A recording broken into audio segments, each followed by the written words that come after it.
Hola, muy buenas noches, señoras y señores. Bienvenidos, bienvenidas una semana más al programa Actualidad a Debate.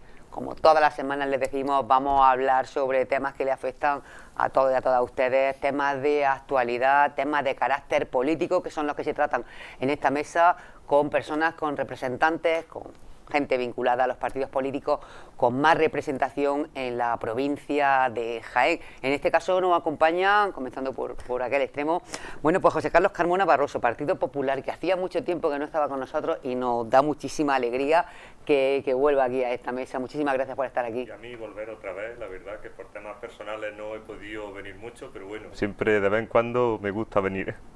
Nos alegramos muchísimo de tenerte de vuelta, como también nos gusta mucho que nos acompañes, que también, bueno, se vende caro. Sí. Francisco Ruiz Juan, en este caso, bueno, pues Adelante Andalucía o Izquierda Unida o Unidas Podemos, depende de en qué ámbito nos movamos. Bienvenido, gracias por acompañarnos. Muchas gracias por la invitación. Gracias también a Rocío Moreno Bustos de Ciudadanos, que nos acompaña una vez más y que de verdad que pone en esta mesa a una mujer que me hace tanta ilusión, de verdad que sí, que siempre lo digo. Gracias, Rocío. A vosotros por invitarme, para mí es un placer siempre venir. Y también muy contenta de que esté con nosotros David Delgado Jiménez por parte del PSOE, aquí, bueno, representante de Torreperogil, de la comarca de La Loma, y bueno, que en la última semana está con nosotros y que debate muy bien, el PSOE puede estar contento. Muchas gracias, David. Muchas gracias a vosotros y encantado de estar aquí. Bueno, pues yo digo que vamos a poner muchos temas encima de la mesa de carácter nacional, porque está la política que bulle, pero vamos a hablar primero de algo que nos afecta a nivel provincial, a nivel comarcal, y bueno, son las protestas de los agricultores, de las agricultoras, las protestas del campo que están en la calle y que, bueno, pues no van a parar. Ya son 4 semanas de protestas, tractores, agricultores, agricultoras en la calle, de un modo o de otro, en las ciudades, en las autovías, protestando por esos bajos precios, por muchísimas razones, sobre todo por la cadena alimentaria, y ahora, bueno, pues un motivo que está muy encima de la mesa. Mañana es verdad que se debate en el Consejo Europeo el presupuesto y la PAC está ahí, que no sabemos lo que va a pasar, si va a haber recortes, si no va a haber recortes. Todo apunta a que puede que haya recortes. Hay 20 países que están en contra y así lo manifiestan, pero bueno, un motivo más que se añade a todas estas protestas, David, que tienen a los agricultores ahí en pie de guerra y reivindicando un tema que para la provincia de Jaén es básico. No solamente a los agricultores, sino a toda la provincia, lo veníamos comentando todas estas últimas semanas, nos va la vida en ello, a la provincia. Estamos viendo como en España, en general, desde todas las provincias, desde todos los ámbitos, se está reivindicando el campo, la agricultura, la ganadería, y nosotros en particular aquí en la provincia de Jaén, pues tenemos que estar en ello. Y tenemos que reivindicar cada uno desde la posición en la que nos encontramos, es decir, los agricultores ya han manifestado que el próximo 24 de febrero va a haber un paro, porque la provincia, yo entiendo que va a haber un paro en cada uno de los municipios. Además, en las concentraciones se están estableciendo precisamente en las plazas de los ayuntamientos para dar esa visibilidad, como que el problema es un problema de la provincia, de cada uno de los municipios. Y los políticos tienen que ir a reivindicar donde tienen que reivindicar, es decir, en los parlamentos y allí donde nuestra voz se pueda escuchar. Vemos que el problema no es solamente de precios, que sí, sino que también estamos con el problema de esa negociación ahora y ese presupuesto de la PAC, en la que se prevé esa reducción de un 14%, porque en principio es la agricultura y esos fondos de cohesión territorial los que se pueden ver mermados. Por eso tenemos que luchar. Tenemos que luchar sobre todo porque esa ficha financiera del campo no se reduzca, porque tendríamos un gran problema en la provincia de Jaén, y tenemos que luchar sobre todo porque luego el reparto que se haga de esas ayudas a nivel nacional se hagan de una manera entendiendo los problemas de cada territorio y sobre todo teniendo cierta sensibilidad hacia la provincia de Jaén, porque sabemos que la economía de nuestra provincia sobre todo está basada en el olivar y el resto lo acompaña, pero sobre todo el olivar lo que a nosotros nos saca la cabeza en nuestra economía. Veíamos como lunes y martes así salía en los medios de comunicación. El presidente de la Diputación se desplazaba a Bruselas precisamente a reivindicar que en esta negociación que se va a hacer de la PAC no se pierda ni un solo euro, y ya digo, tenemos que estar todos. El problema del olivar, de los precios, no es un problema político aquí en la provincia, sino que es un problema que nos afecta a toda la sociedad, a todos los ciudadanos y ciudadanas. La verdad que es un tema en el que además yo creo que toda la sociedad, en este caso de Jaén, va de la mano. Esta mañana mandaba un comunicado de prensa a las 3 organizaciones agrarias junto con toda la gente que está organizando todas las manifestaciones, y uno de los temas que apuntaban es que se están planteando una marcha, que se va a volver a retomar esa marcha de los años 90 que se hizo hasta Madrid, hacer una marcha, y además el que no salga ninguna cisterna de aceite de aquí de la provincia de Jaén. Se están tomando muchas medidas, el campo está en pie y reivindicando un tema, José Carlos, que como decía él, es nuestro pan. Además es la base económica de la provincia, una provincia que está olvidada, que no tiene industria, que no tiene comercio, que más y que menos tiene, aunque se dedique a otra cosa, tiene una renta complementaria en el olivar.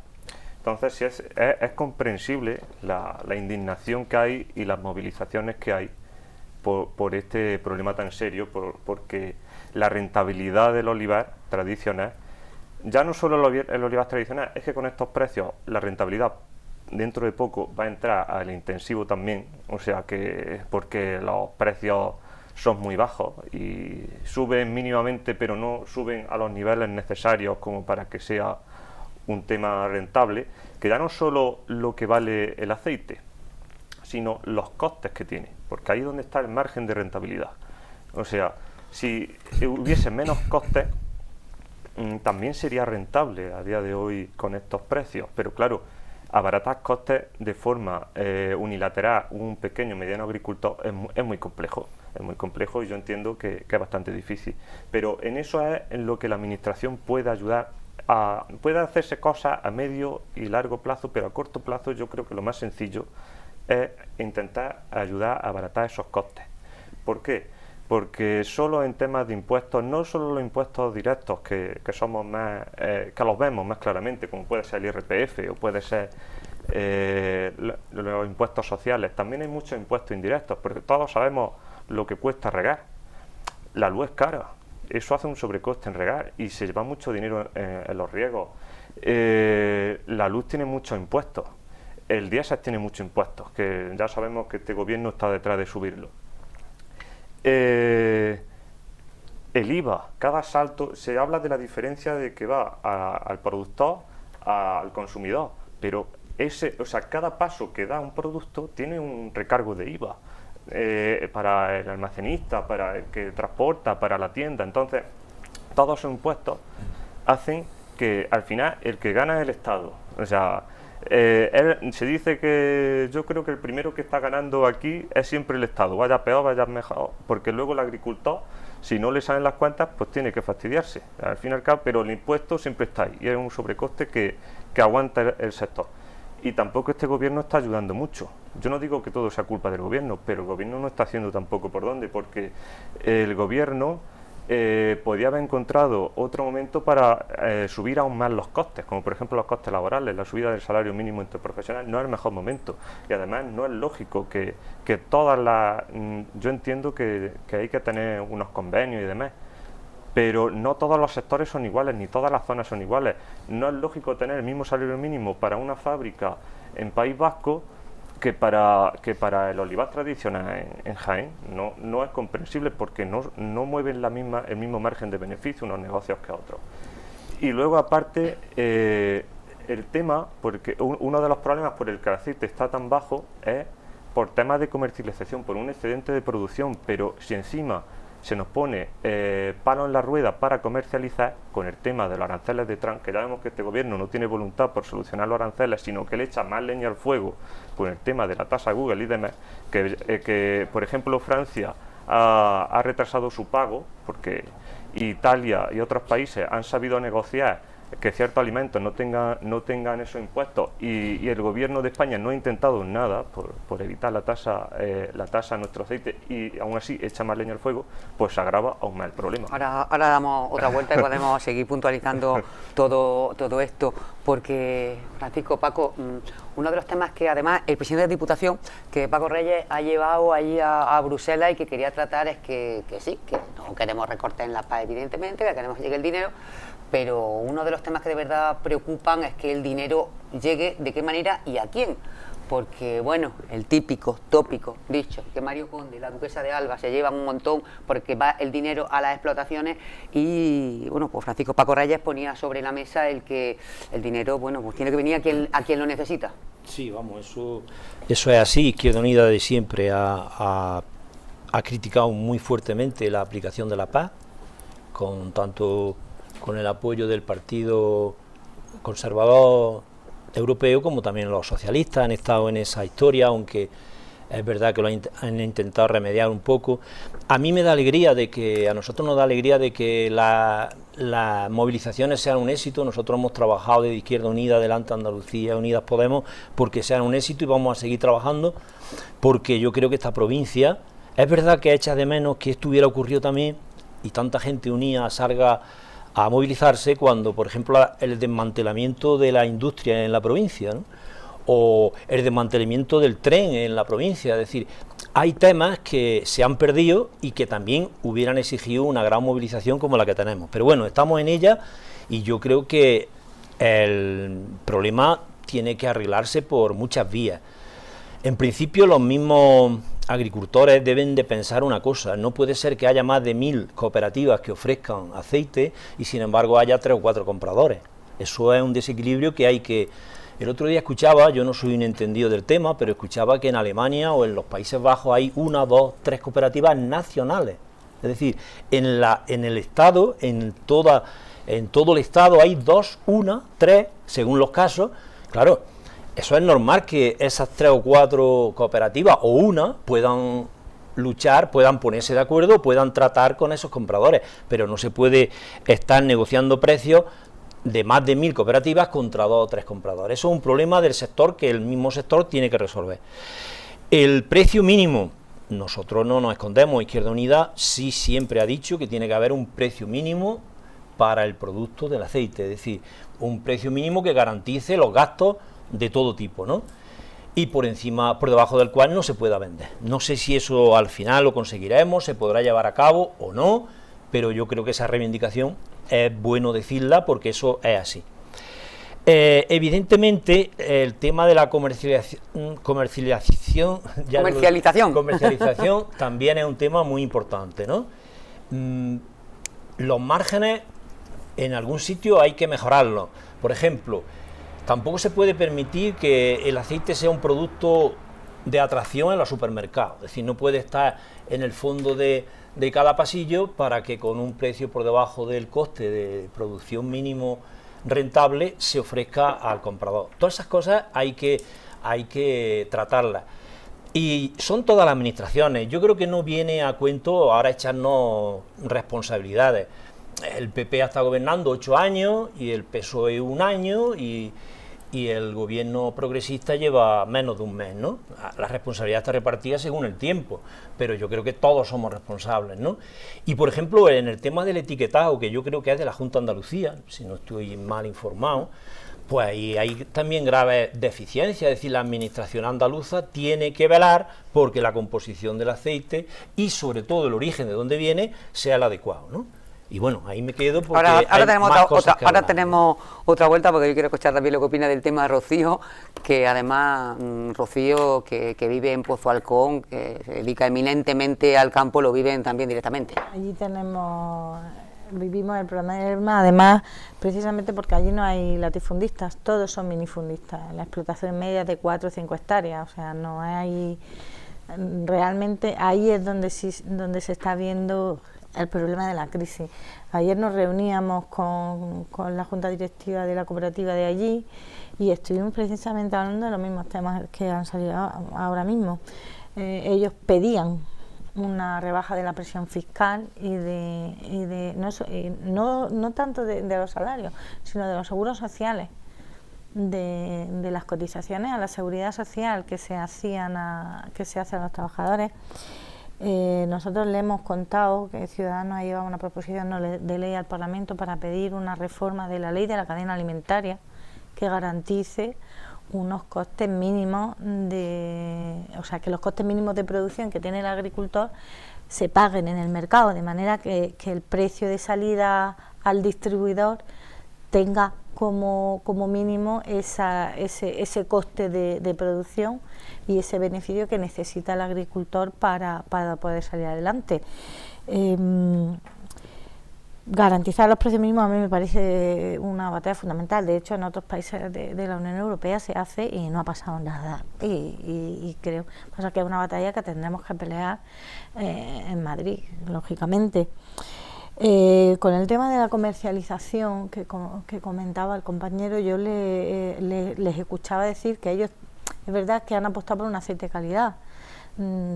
Aceituna de vuelo de primera prensa con un virgen extra. Ellos no producen oliva virgen, solamente producen virgen extra, y lo que les enfada es el hecho de que los grandes productores compren su aceite para mezclarlo, porque al fin y al cabo lo que ellos decían es que el virgen extra no es una calidad o un producto que tú estás ensalzando, sino que es una fórmula química que reúne unas características organolépticas y que como ya reúne esas características ya es virgen extra por eso.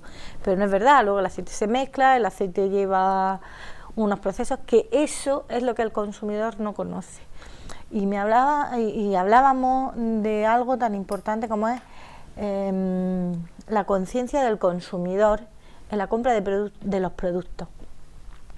Igual que con la cultura del vino se ha enseñado a la gente a comprar y a consumir un determinado producto de calidad, creo que en el aceite los productores y los distribuidores tienen un trabajo pendiente, y es crear una cultura del aceite, que no todo el aceite que tú vayas a comprar a un supermercado es un virgen extra, sino tienes que saber si está mezclado, si no está mezclado, si viene de cómo se ha obtenido. En la modificación de la normativa sobre denominaciones de origen o de indicaciones geográficas protegidas, que si se hace bien, si se aplica bien la ley, es importante, porque las indicaciones geográficas te garantizan el origen del producto. Pero luego hay que controlar esa trazabilidad y el origen de esa aceituna a la hora de garantizar la fidelidad del producto que tú le estás vendiendo al consumidor. A mí me parece fundamental, desde luego, y ahí no sé si tenemos que avanzar mucho, ya lo hablábamos el otro día en el otro debate, es en la comercialización y en la venta del producto. Y fíjate, Rocío, que tú le preguntas a cualquiera en cualquier foro, en cualquier mesa y demás, y dices, ¿con un pescado qué vino te tomarías? Y casi todo el mundo, mucha gente lo tiene claro, con una carne de caza, ¿qué vino te tomarías? Con marisco, ¿qué vino te tomarías? Y luego le preguntas por los aceites, ¿y qué aceite maridarías con esto y con lo otro? Y nosotros aquí, que somos los mayores productores del mundo y los mejores por los premios que ya llevamos y los reconocimientos, no sabemos. A eso me refiero, si es que esa es la cultura del aceite, tenemos que trabajarla, y tenemos que trabajarla desde las escuelas. Los niños que van a comer a la ciudad, o en mi pueblo a lo mejor no, pero bueno, los niños de la ciudad, el McDonald's o los centros de comida rápida, ¿no? Al final se pierde la esencia del aceite de oliva virgen extra, además como un producto de altísima calidad y súper saludable. O sea, yo creo que entre todos podemos hacer un esfuerzo porque eso sí que empiece ya a andar y que el consumidor poco a poco sea consciente de que puede comprar un virgen extra de primera calidad de Jaén y apostar y pagarlo, porque la gente al final lo paga. No pagan lo mismo un Rioja de alta calidad que pagar un vino que es para cocinar. Exactamente. Pero la gente, o sea, si tú vas a un supermercado y eres capaz de gastarte 6, 7 o 10 euros en un buen vino, ¿por qué no lo vas a hacer en un buen aceite? ¿Entendéis? Cultura, lo que tú dices, tenemos que aprender mucho y saber mucho más del aceite, ¿verdad, David? Así es. Y el problema lo estábamos viendo, que es un problema complejo. Durante toda esta semana veníamos viendo como desde el Ministerio se están tomando ya una serie de medidas, porque por ejemplo ya se ha prohibido esa venta a pérdidas. Ya veíamos como hace un par de días Jaenco decía que no le vendía más a la cadena Supersol porque estaba vendiendo a pérdidas, y es un problema que tiene que tener varias soluciones. Es importante, sobre todo, como venimos hablando, el unificar la oferta, ya bien sea en cooperativa, ya sea en la interprofesional, debe haber una única oferta, porque ya estamos viendo lo que nos ocurre cuando hacemos la guerra cada uno por nuestro lado. Es una incongruencia, como decía José Carlos, echarle la culpa al gobierno. Esto dentro de la provincia, y ya lo venimos diciendo en estas últimas semanas, debe haber por parte de los partidos políticos una responsabilidad, una altura de miras y hacer una política de Estado, en este caso para el olivar. Estamos hablando que son 100.000 los olivareros que hay en la provincia, 100.000 personas, 100.000 familias que arrastran la economía de toda una provincia, y si empezamos a echarnos piedras unos a los otros es lo peor que se puede hacer cuando estamos solucionando un problema. Hablábamos de la PAC. Podemos irnos al último reparto que hizo el Partido Popular de la PAC. Es esa posibilidad que tiene siempre el gobierno de hacer ese último reparto.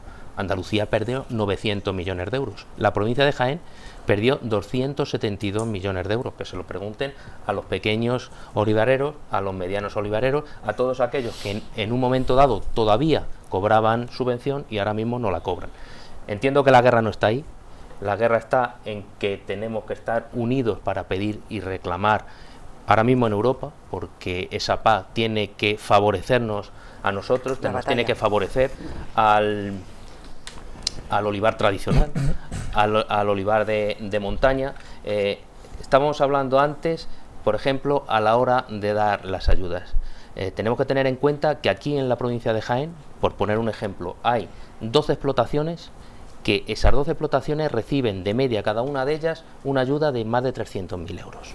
Eso es una barbaridad cuando vemos como el pequeño productor, el mediano productor, está perdiendo y mermando sus producciones. Hay 3.000 explotaciones, las cuales se están llevando 370 millones de euros, es decir, una media de 123.000 euros en ayudas, y los pequeños, que aglutinan unas 171.000 explotaciones, son 270 millones de euros, es decir, una media de 1.600 millones de euros.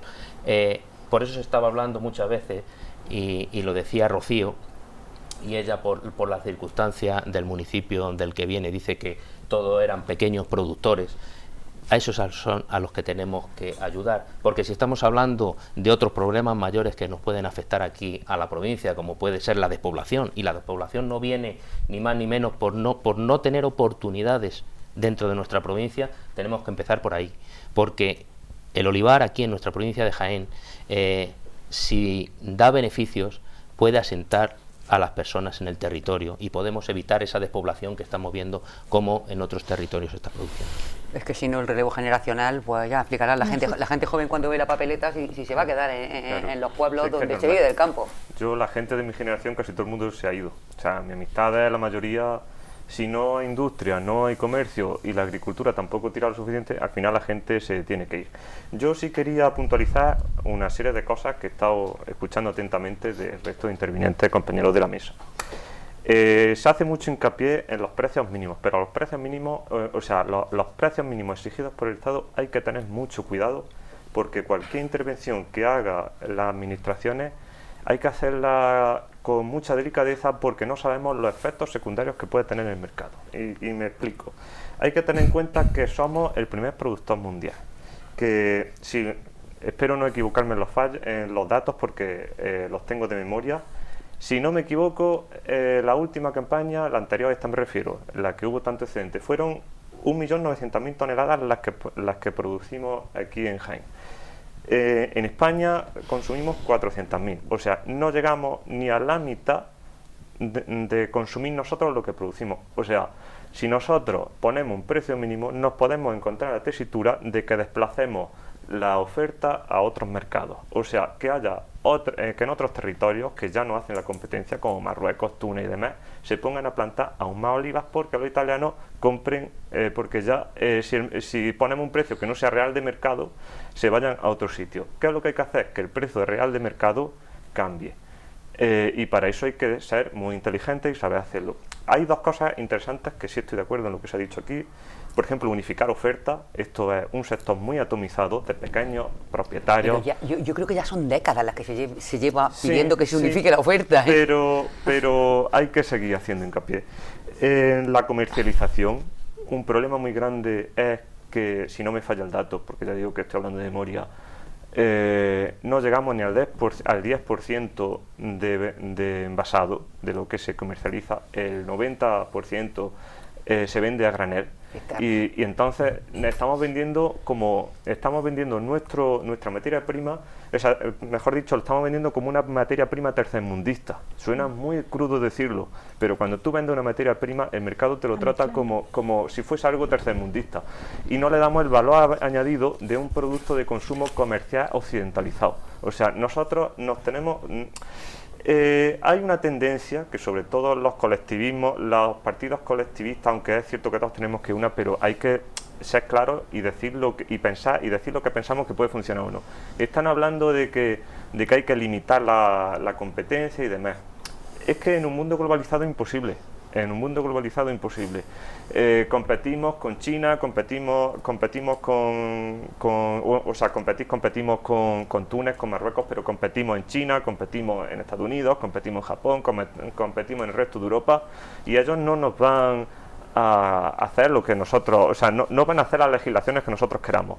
Lo que tenemos que es dar los mecanismos para que los agricultores sepamos, bueno, todos en mayor o menor medida somos agricultores porque vivimos de esto, sepamos vender lo que tenemos, porque es un producto muy bueno y que bien vendido seguramente tendría un precio de mercado muchísimo más valorado. Luego, aparte, que no se habla, quizás habría que diversificar cultivos. O sea, sería bueno que desde la administración se diesen incentivos fiscales o que las subvenciones se flexibilizasen para plantar otros cultivos, y que así se produjese menos cantidad de aceite, y que a la vez menos cantidad de aceite fuese más fácil de comercializar. Se pueden hacer muchas cosas. Libre mercado, oferta y demanda. Exacto. Si es que todo es oferta y demanda. El que quiera ignorar eso vive en otro planeta, y al final la cruda realidad, antes o después, porque sí, tú puedes poner un arancel, tú puedes poner una limitación, todo eso, pero eso simplemente hace que tú te acomodes y que el día que tengas que competir, porque a la larga vas a tener que competir, te hayas quedado atrás y el mercado te arrase. Hay que ser realistas y hacer y ayudar y darnos mecanismos para hacer lo que funcione. Y las administraciones en eso pueden hacer mucho, y es cierto que todos debemos ir a una, y que se han cometido errores en todos sitios, pero hay que exigirle más al que tiene los mecanismos desde el poder actual, que es el gobierno actual. Y el gobierno y el Partido Socialista en otra época ha sido crítico, entonces la oposición tiene que hacer oposición en esta área. El compañero decía el tema de la paz. Bueno, sí, pero también hay que ver qué reforma de la paz se encontró el Partido Popular y qué reforma quería pactar el gobierno de Zapatero con la paz. Pero bueno, eso ya entra en unos dimes y diretes, que es cierto que en esto por lo menos hay que llevar unos consensos mínimos, pero unos consensos mínimos que sean factibles y que de verdad funcionen. Porque dicen, vamos, eso, y yo vivo de la agricultura, no directamente, pero vivo de la agricultura porque en mi casa es de lo que comemos. Dice, sí, vamos a fijar los precios mínimos. A todos nos suena genial, porque te piensas que ya va a tener garantizado que te paguen a 3 euros el litro, y suena fantástico, pero ¿y si después se queda en la cooperativa? ¿De qué sirve que valga 3 euros? Yo creo que para empezar el sector hasta hace muy poquito tiempo no se ha creído lo que valía el propio producto que tenía en las manos. Sí, nosotros de siempre habíamos... Hemos tardado en creérnoslo, vamos. Exactamente, en la provincia habíamos advertido además también de una cosa que acaba de decir el compañero, y es del monocultivo. Es decir, una provincia no puede estar supeditada al éxito de un cultivo, porque cuando viene la crisis, pues toda la provincia pues prácticamente está en crisis profunda, ¿no? Me gustaría hacer dos acotaciones al tema tanto de los aranceles de Estados Unidos como de la paz. A mí me sorprende la derecha de este país. Es decir, ¿a quién defiende la derecha de este país? ¿Defendemos a un presidente de los Estados Unidos con una política totalmente proteccionista? No, yo no lo he defendido. Digo que hay que negociar. No, pero es que le echamos la culpa al gobierno. No, si yo tengo entendido, los aranceles de Estados Unidos injustos y que van a acabar con la exportación a Norteamérica del aceite y de las aceitunas, viene por el apoyo a la industria aeronáutica. ¿No la apoyamos? ¿A Airbus lo abandonamos al libre mercado? Entonces, cuidado con lo que estamos diciendo, porque a veces nos contradecimos. Es decir, los aranceles de Estados Unidos vienen por el apoyo a la industria aeronáutica. Es detonante, pero no el único. No, es el único, por ahora el único, hasta que Trump se le ocurra otro, ¿no? Porque Italia también lo tenía lo mismo y lo negoció. Y dos, cuidado, la derecha que tenga cuidado con los vaivienes estos populistas, porque la PAC tiene un problema, y es que acaba de irse el Reino Unido, y de ahí viene el 14% de rebaja. Es decir, no engañemos al personal. El problema de la PAC en Europa es que hemos pasado de ser un país para recibir ayuda a ser el cuarto más rico de Europa. ¿Por qué? Porque se ha ido el máximo donante, es decir, el que ponía más dinero en la mesa. ¿Y de dónde viene eso? Del Brexit. ¿Y qué es el Brexit? El Brexit es el producto de un populismo muy de derecha, muy de derecha. Vamos a escuchar un asesor que acaba de dimitir, porque decía que los negros eran de inteligencia inferior y que a los niños había que matar a los que no fueran listos, la eugenesia, y más cosas, ¿no?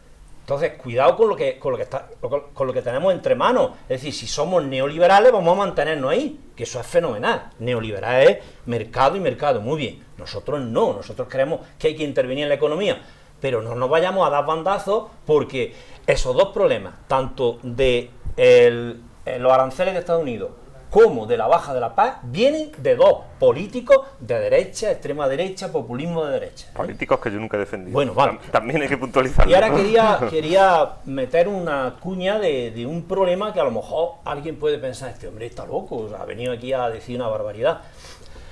Ahora mismo la provincia de Jaén nos estamos jugando la supervivencia, pero es que en esta provincia nos estamos jugando el futuro. Es decir, aquí hay dos modelos: el olivar intensivo, industrial, de las multinacionales, y el olivar familiar y tradicional. Y nos estamos jugando dos modos de vida. A estas multinacionales, iba a decir una palabrota, no, pasan de la paz, pasan de los precios, porque producen mucho, van a producir mucho, van a comercializar en todo el mundo con una sola voz, pasan. El problema va a estar en la tradicional. Y como no cuidemos de ese olivo tradicional, pues vamos a tener prácticamente la desertización de esta provincia. Es decir, el otro día leía un artículo de José Luis Villacaña, un catedrático de filosofía, y hacía una referencia a un físico teórico que se llama Geoffrey Bryan West, que ha tratado de estudiar la escala de los agrupamientos de los humanos en el futuro, ¿no? Y dice que las megalópolis, es decir, las grandes ciudades, están llegando al fin de esta civilización. Es decir, están llegando a un número, a una cantidad, a un número de habitantes que es imposible de soportar. Y decía que la única salida es que vivamos en pueblos parecidos a los de Jaén. Es decir, aquí una persona en un medio rural gasta unas 2.000 calorías, que son unos 100 vatios, y sin embargo en Estados Unidos, en la megápolis, gastaba 100.000 vatios. Es decir, 100 veces más al día gastaba un habitante en una megápolis que en un medio rural. Eso equivalía a lo de una ballena azul. El gasto de un americano ahora mismo en la gran ciudad es una ballena azul. Pensamos en lo que son 7.000 millones de ballenas azules. Es decir, cuando abandonemos el campo, cuando estas multinacionales se queden con las grandes extensiones y ya no haya nadie, nada más que un desierto alrededor, ¿cuál puede ser el futuro? Pues que la vida en la tierra sea impracticable. Luego estamos hablando también del futuro nuestro. Es decir, cuidar el olivar tradicional es cuidar nuestro futuro. Así es. Vaya vamos. papeleta. Hombre, yo no soy tan apocalíptica. Yo ya he advertido que... Ni quiero ser tan apocalíptica. Ya ha dicho, me van a tomar por loco. Que me van a tomar por loco. Vamos a ver, lo que tú comentas, la diversificación de los cultivos. No es solo la diversificación de los cultivos, sino la eficiencia del propio cultivo del olivar tradicional.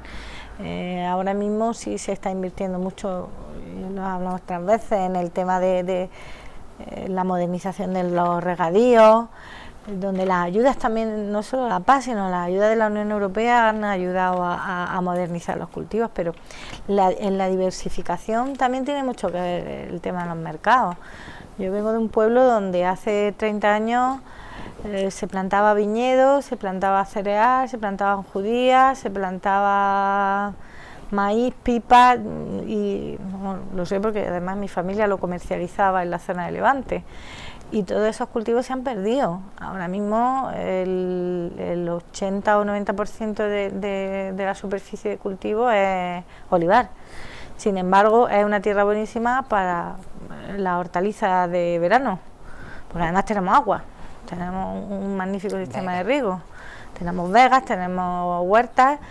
O sea, también nosotros tenemos que apostar por ese tipo de producción, la producción ecológica, que a mí me parece fundamental, sobre todo desde el punto de vista sostenible. Eso fija población, genera sostenibilidad y además permite que la gente se quede, porque ya no está solo produciendo un aceite que es muy volátil en términos de mercado, sino que te da otras opciones. Y es verdad que eso se ha perdido por completo y ahí sí tenemos que trabajar, creo que todos nosotros estamos ahí en Pozalcón, estamos apostando por esa diversificación de los cultivos y ya se están empezando a abrir empresas de distribución de productos ecológicos. Además, el producto ecológico tiene un valor añadido que no lo tiene el producto de cultivo intensivo y se está vendiendo en Europa a precios exorbitados. Entonces, que ya no es solo plantearnos qué hacemos con el olivar, que también podemos transformar el olivar intensivo en olivar ecológico, que eso puede ser, y hay gente que ya lo está haciendo, que están invirtiendo muchísimo dinero en... Lo que pasa es que al final la política de la Unión Europea con la ayuda a los cultivos ecológicos se ha diluido muchísimo. El problema está en que hay muchísimos productos ecológicos en las zonas rurales a los que no tenemos acceso, porque tú vas en una gran ciudad y los puedes encontrar, hay tiendas especializadas, tiendas gourmet, tiendas, pero aquí no tenemos acceso y cuando se tienen son mucho más caros y todas las economías no tienen acceso. Entonces ahí es lo que tú hablas de los apoyos, de las ayudas. Exactamente, o sea, el pequeño agricultor que tiene un invernadero de producto ecológico sí encuentra mercado, lo que pasa es que lo tiene muchísimo más difícil porque el transporte, por ejemplo, se le encarece mucho y además yo donde vivo tenemos una comunicación por carretera. Ahora veréis que vamos a hablar de transporte, horrible. vamos a hablar del ferrocarril en la provincia de Jaén y de cómo nos han puesto las pilas las reuniones que en esta comarca, tanto en Úbeda como hoy el Consejo Provincial de Turismo en Baeza nos han puesto las pilas con el tema ferroviario y han dicho que dónde vamos sin comunicaciones por ferrocarril. ¿Alguno queréis puntualizar algo con respecto a este tema que estamos hablando del campo? Sí, David, yo Carlos. simplemente por alusiones, o sea, que yo lo que le quería decir, que se lo he dicho interrumpiéndole brevemente, es que sí, que hay una derecha proteccionista que yo no defiendo, o sea, ni la derecha de Trump ni todos estos temas, igual que hay una izquierda proteccionista, o sea, los extremos se tocan y seguramente Podemos y cierta derecha se entenderían, pero... Vox, habla de Vox. Bueno, Vox. Le ponemos nombre y pero apellido. bueno, no me refiero solo a la española, me refiero también, Sí, también al tema de Trump y demás. Que bueno, cada cual tendrá su opinión, pero que yo en eso no estoy de acuerdo. Luego el tema por ejemplo, este tema de la concentración del capital y demás que ha dicho el compañero de Izquierda Unida, esto ya viene en el Capital de Carlos Marx y es un escenario totalmente apocalíptico que llevan diciéndolo desde el siglo XIX y todavía no se ha dado. Es decir, que tampoco hay que tampoco hay que exagerar porque el mercado cuando se le deja funcionar es imposible que se concentre al 100% porque un poder concentralizado en una empresa, en pocas empresas, tienen poca información y al final salen otros competidores más chicos que se van haciendo más grandes porque tienen información que no tienen. Pero claro, eso sí dejamos funcionar el mercado. El problema es que no dejamos funcionar el mercado. El problema es que queremos regularlo, queremos intervenirlo, y cuando lo intervenimos no nos damos cuenta que creamos efectos secundarios que son muy poco predecibles. O sea, muy poco no, casi imposible de predecir. Pero el mercado ahora es el que ha funcionado, ¿no? Con el PP era el mercado el que ha funcionado. Bueno, en el campo. Bueno, los precios que teníamos los años anteriores eran bastante más buenos que los que tenemos desde que gobierna el PSOE. No sé si será por la actuación del gobierno o dejará de ser por la actuación del gobierno, pero desde luego que, aunque el gobierno no tenga toda la culpa, pero quiero decir sí, que la revolución socialista nos ha dado aquí, es decir, que seguimos con el mercado funcionando. No, decir, yo lo primero que he dicho es que no todo es culpa del gobierno, pero que el gobierno no está haciendo por dónde, y el gobierno es el primero que está poniendo palo en la rueda. No digo que sea el culpable, pero ni era el mejor momento para subir el salario mínimo, ni era el mejor momento para no negociar los aranceles, porque sí, el tema del Airbnb, el tema del Airbnb es el tema por el que se han subido los aranceles.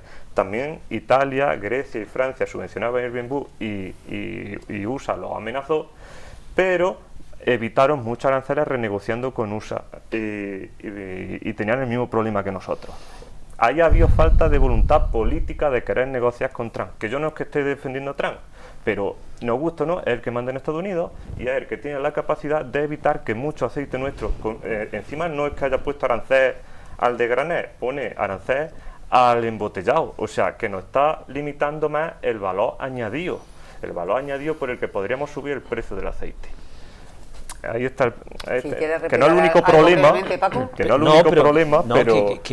un problema grave también. Por lo tanto, entonces habrá que denunciar a Trump como el que está afectando a nuestros productos directamente. Es decir, señor Trump, usted es proteccionista, usted va contra el mercado mundial, claro, sí, y usted debería de dejar libremente la entrada del aceite, claro, sí, y denunciar a Trump, no denunciar al gobierno. En eso estoy de acuerdo, denunciar a Trump. Pero si otros gobiernos han conseguido llegar a acuerdos con él, aparte que nos parezca mejor o peor lo que hace, bueno, porque tengo entendido que los aranceles de la IBU siguen adelante. ¿Por qué el gobierno ni siquiera lo intenta? Es que ni siquiera tenemos conocimiento de que lo haya intentado. De hecho, hay una reunión, o sea, hay una visita de Estado planificada por el rey Felipe VI a Estados Unidos, y he invitado al rey y no he invitado al presidente del gobierno.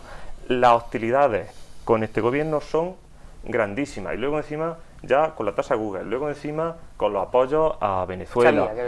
Sí, no, pero es que eso también nos afecta, o sea, el apoyo a Venezuela hace que las hostilidades aún suban más. El Delcy Gate, todos estos temas de que nos reunimos en un aeropuerto. ¿De verdad esos son formas de negociar? Porque sí, la izquierda habla mucho de negociar, pero cuando le interesa, vamos a negociar con el independentismo catalán, pero no vamos a negociar para defender los intereses de los olivareros jienenses. Eso ya no. O sea, la izquierda es muy dialogante y muy de dialogable cuando quiere. Yo creo que vamos a dejar que hablen ellos. Yo creo que en unos pocos días el gobierno, con negociación, ha subido las pensiones, según el IPC. Ha subido los salarios de los trabajadores con los impuestos de otros fácil.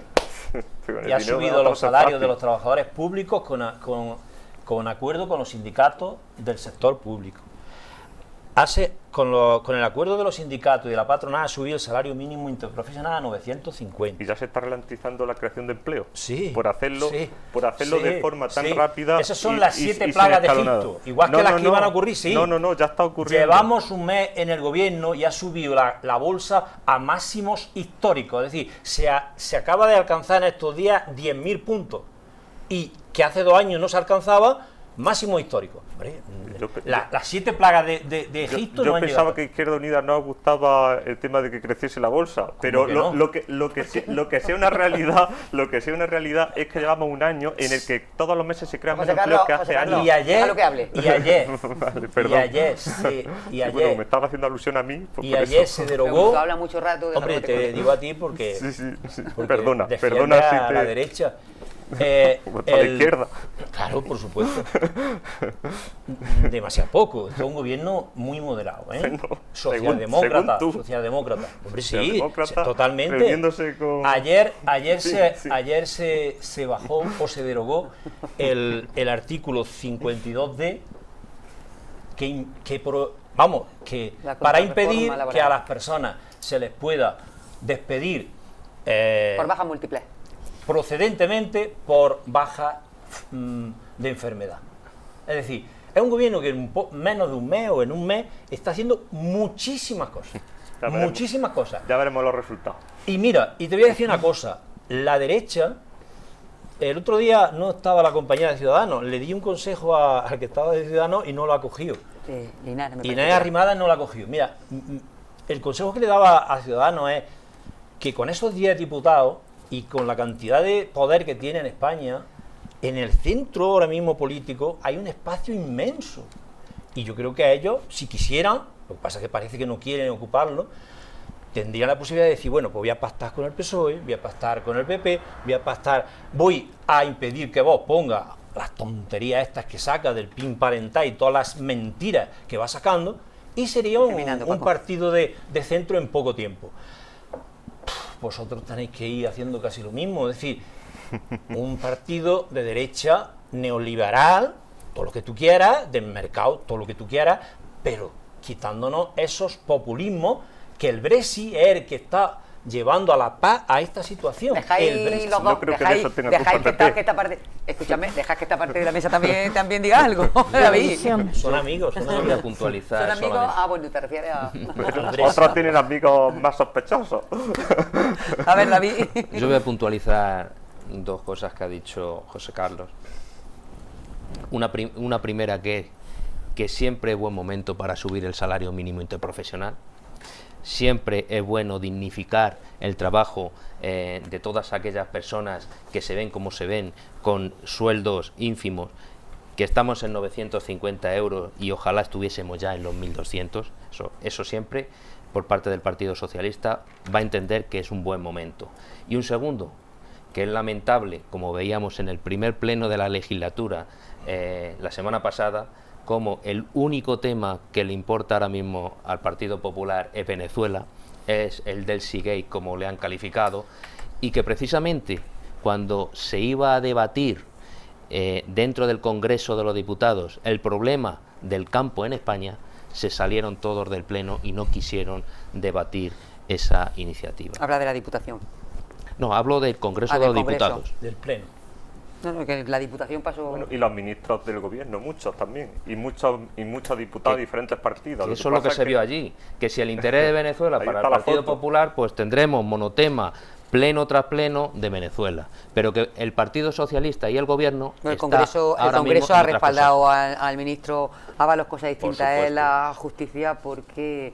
Bueno, el PP la denunciaba, juzgado de guardia, al Supremo, CD ha instado a la... Ciudadanos ha instado a la Fiscalía y demás con este tema. Dicen que, bueno, no se destruyan las cámaras del aeropuerto. El ministro dice que ojalá que se vieran las imágenes que demostraría. En fin, ya veremos a ver cómo queda eso. De momento el Congreso sí que ha respaldado al ministro en este sentido. Yo creo que sigamos hablando del tema de Andalucía, porque hoy nos vamos a centrar fundamentalmente en nuestra comunidad autónoma y también en la provincia de Jaén, pero llega el momento de hacer una pausa publicitaria, lo decimos siempre, vidilla de nuestro comercio tradicional, hablamos de olivar tradicional, también comercio tradicional de nuestros pueblos y ciudades, así que descansamos unos minutos, vemos unos spots publicitarios de nuestro comercio, de nuestra comarca, y enseguida seguimos contando a ustedes hasta ahora.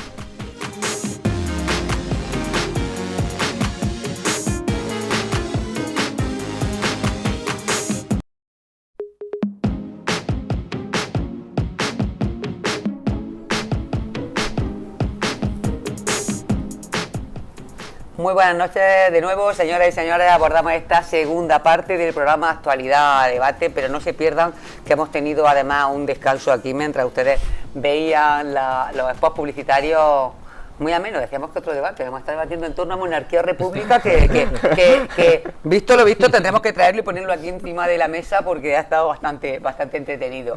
Vamos a hablar también ahora de otro tema de actualidad y nos quedamos en Andalucía, pasamos del campo a otro tema pues también muy importante porque afecta prácticamente a todas las familias de nuestra comunidad y del resto de España. En este caso hablamos de Andalucía porque, bueno, pues se ha aprobado que en Andalucía las familias puedan elegir un colegio concertado aunque no esté en su zona. Se considera desde la educación pública un atentado a la misma, y la Plataforma Andaluza por la Educación Pública ya ha dicho que va a organizar una huelga general educativa el próximo 4 de marzo. Un tema que está trayendo bastante política, se quejan desde algunas formaciones, desde algunos partidos, desde algunos sindicatos, de que ello va en detrimento de la educación pública. Desde el gobierno se defiende la libertad de elección de las familias de centro educativo. Dicen, ¿por qué no elegir también centro público? Bueno, pues que se puede elegir porque sea bilingüe, porque tenga más medios técnicos, porque te caigan mejor los profesores, las profesoras, en fin. La polémica está servida, está sobre la mesa, las cosas están como están, y gobierno andaluz del Partido Popular, así que te toca, por decirlo de algún modo, defender esta moción. Exacto, bueno, hay que decir que el derecho a decidir... Casi tendríamos que haber empezado por Ciudadanos en el capítulo educativo, pero sí, bueno, por dejarlo. Hay que tener en cuenta que el derecho a decidir no solo una decisión política, sino es un derecho constitucional y es un derecho universal recogido en la Carta de los Derechos Humanos. Entonces, es decir, y es una obligación de los políticos legislar y facilitar ese derecho. Entonces, este gobierno regional está intentando habilitar de la mejor forma que están considerando adecuada ese mecanismo para que los padres tengan en la práctica el derecho a elegir centro, que es parte de la libertad educativa. Porque que la administración... ¿Pero por qué no elegir el público que tú quieras? Bueno, el mecanismo tiene que empezar por algún sitio. Supongo yo, que yo no soy técnico, que lo habrán hecho con unos criterios de eficiencia, porque es más fácil hacer la optabilidad dentro de centros concertados que en centros públicos, que supongo que estarán más acotados, que estarán más en zonas. Digo yo, porque eso serán temas técnicos que yo... me falta información y prefiero no hablar de lo que no sé, pero sí es cierto que ese mecanismo que deben de tener los padres para elegir centro, habría que habilitarlo de alguna forma. Si se ha empezado por ahí, después se puede ampliar los centros públicos o no. Absolutamente de acuerdo con la medida, entonces. Yo al 100%, porque creo que es fundamental que un padre pueda elegir, un padre o una madre, puedan elegir dónde llevan a su hijo, qué educación recibe su hijo y qué principios tiene esa educación. Entonces, qué línea tiene cada colegio. Pero los principios, me imagino que los principios ajustados a la Constitución, en todos lados. Exacto. En todos lados. Unos consensos mínimos de lo que es la Constitución española y los derechos humanos, etcétera. Pero bueno, eso también lo recoge la Constitución, que los padres tienen derecho a elegir, pero bueno, dentro de unos límites lógicos, asumibles. Paco, profesor durante toda tu vida laboral, hasta hace cuatro días, dando clase en un instituto y demás, ¿cuál es tu visión de esto? Vamos a ver, si no se hace un poco de historia, estamos engañando a los telespectadores. Vamos a ver. En España había enseñanza pública y enseñanza privada. El invento de la concertada es cuando la enseñanza pública dice que no tiene medios para atender la demanda educativa en una serie de ciudades, ¿no? Y entonces se llega a unos acuerdos con la Santa Sede, porque fundamentalmente los colegios privados eran religiosos, y se llega a crear un sector que se llama enseñanza privada concertada, que recibe fondos, los profesores se les paga el sueldo vía pública, tienen que atender a la legalidad vigente y a cambio el dueño mantiene el ideario, etcétera, etcétera. Vamos a hacer un poco de historia. Desde el boom, desde el bebé boom, cuando en España había muchos niños, hasta ahora, que somos el país de los que menos índice de natalidad tenemos, ha habido una bajada magnífica, estruendosa de natalidad, que ha llevado a que algunas unidades, empezando en los 3 años o en los primeros años de la enseñanza, haya que anular. Entonces yo lo que no quiero pasar es de decir que Izquierda Unida, y lo que es la izquierda del PSOE, porque es verdad que el PSOE decía que sí, pero no fue capaz nunca de arreglar ese tema. Históricamente, las líneas que se han perdido vía o por motivo de la natalidad ha sido en el sector público. Es decir, las líneas que se perdían en Úbeda, en Andújar, en Jaén, en Martos, en Linares, eran del sector público, de los colegios públicos. Y eso hay que decirlo y denunciarlo. Y nunca hemos sido capaces, sobre todo la administración socialista, de frenar o de equilibrar esa pérdida. Me explico. Aquí en Baeza hay solamente un colegio concertado, que son las Filipenses, con una línea. Por ejemplo, en Úbeda hay dos. Pero en Úbeda hay... Ninguno. No hay en Torrepelejil ninguno. En Úbeda hay casi mayoría ya de concertada. ¿Y por qué hay mayoría de concertada y casi la desaparición de la pública? Porque las líneas que se iban quitando eran de la pública. Entonces, eso hay que tenerlo muy presente para analizar lo que ha ocurrido.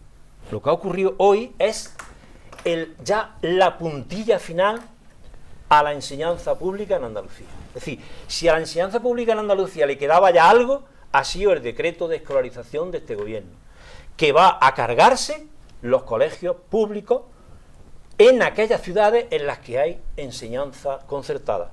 ¿De qué manera? Como tú lo acabas de decir, obligando a todos los padres a que puedan elegir la concertada, a que elijan la concertada, con lo cual se asegura, no por motivos técnicos, es por motivos económicos, porque hay muchos intereses económicos, incluso en los mandatarios de la consejería, según está escribiendo, están diciendo los periodistas, que muy de izquierda tampoco son, hay muchos intereses particulares en que se mantenga el sector de enseñanza privada concertada, en contra de la pública, a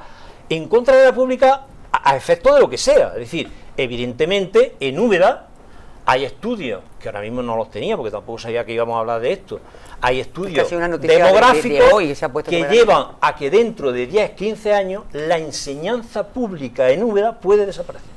Es decir, puede llegar el momento en que no haya ni un grupo de 3 años en la enseñanza pública y por lo tanto no haya primaria y ya seguimos con la ESO y con el bachillerato. Porque los niños que se vayan o vas a leche, no vas a... Claro, porque si todos los déficits de la línea se van quitando de la pública, llegará un momento en que ya no hay donde quitar más y ya si no empiezan en 3 años, pues la pública irá desapareciendo. Luego esto es un ataque a la enseñanza pública, el último ataque a la enseñanza pública. Y no hay otra cosa, no hay ni cosas técnicas, ni libertades, ni derecho a decidir, ni nada. Es una decisión política de apoyo a la privada, a la enseñanza privada concertada. Es lo mismo que el ataque que se está sucediendo a la sanidad pública, el mismo.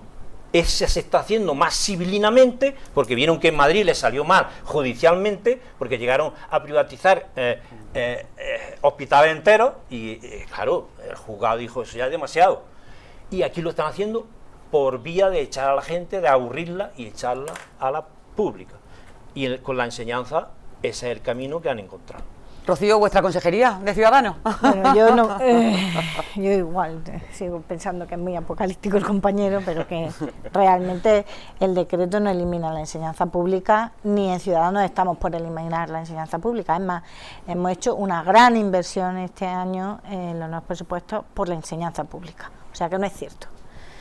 Otra cosa es que ustedes se queden con el resquicio de que centro público o privado concertado, y ya solo nos enfocamos en eso. Estamos como con el Delcy Gate con otras cosas, ¿no? No, mire usted. En Ciudadanos estamos apostando por la enseñanza pública. Hemos hecho una inversión masiva, hemos creado 100.000 plazas más para enseñanza pública. No es cierto que nos estemos gastando el dinero solo y exclusivamente en la concertada. Que hay familias, que se está, vamos a ver, y además el decreto viene a reajustar lo que es la admisión en centros públicos y privados, ¿vale? Vamos a centrar en qué consiste el decreto. Nosotros podemos elegir pública o privada, pero no es verdad que solo se dé beneficio a la privada, no.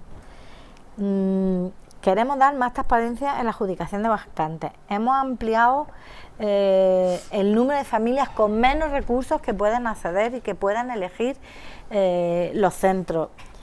Si la demanda es superior, fíjate, si la demanda educativa en la pública es superior a la oferta, Desaparece la privada. Se le da preferencia a las familias con menos recursos que hayan solicitado. En la pública sí, En la pública. y en la concertada no. Igual. Los pobres Así. no van a la concertada. Claro que sí, pero si es que por eso se les permite elegir. Entonces, que no es cierto que estemos eliminando única y exclusivamente. Aparte que este decreto está negociado, hablado con todos los sectores de la Falso. educación. No es El CSI, que no estoy hablando de Comisión Obrera, ni de UGT, ni de CGT, ni de USTEA. El CSI, Sindicato Independiente de Funcionarios, ha denunciado el decreto. Es verdad que no va a la huelga, no se suma a la huelga, pero denuncia como sindicato mayoritario el decreto, porque es falso que se haya negociado con los trabajadores. Se ha negociado en Falso. el Consejo Falso. Escolar de Andalucía y se ha hablado con todos los sectores. Falso. Eso no es El verdad. Consejo en el Consejo Escolar de Andalucía tuvo minoría, tuvo un apoyo minoritario. Déjame que escuchamos a David, pero voy a hacer una pregunta antes. ¿Dónde llevarías tú a tu hijo? ¿A un concertado? ¿A un público? La verdad. Depende qué público y depende qué concertado. Estamos en Baeza y tienes para elegir. ¿A cuál lo llevarías? O sea, aquí en Baeza yo creo que todos los centros son buenos y no habría necesidad ¿No elegirías? ¿Dónde te tocara? Yo creo que en Baeza los centros, no los conozco al 100%, pero la sensación que tengo es que los centros son buenos y los centros ¿Dejarías que fuera públicos... donde te tocara entonces? En Baeza sí, a lo mejor en otro sitio no, pero en Baeza sí. ¿Y tú, Rocío?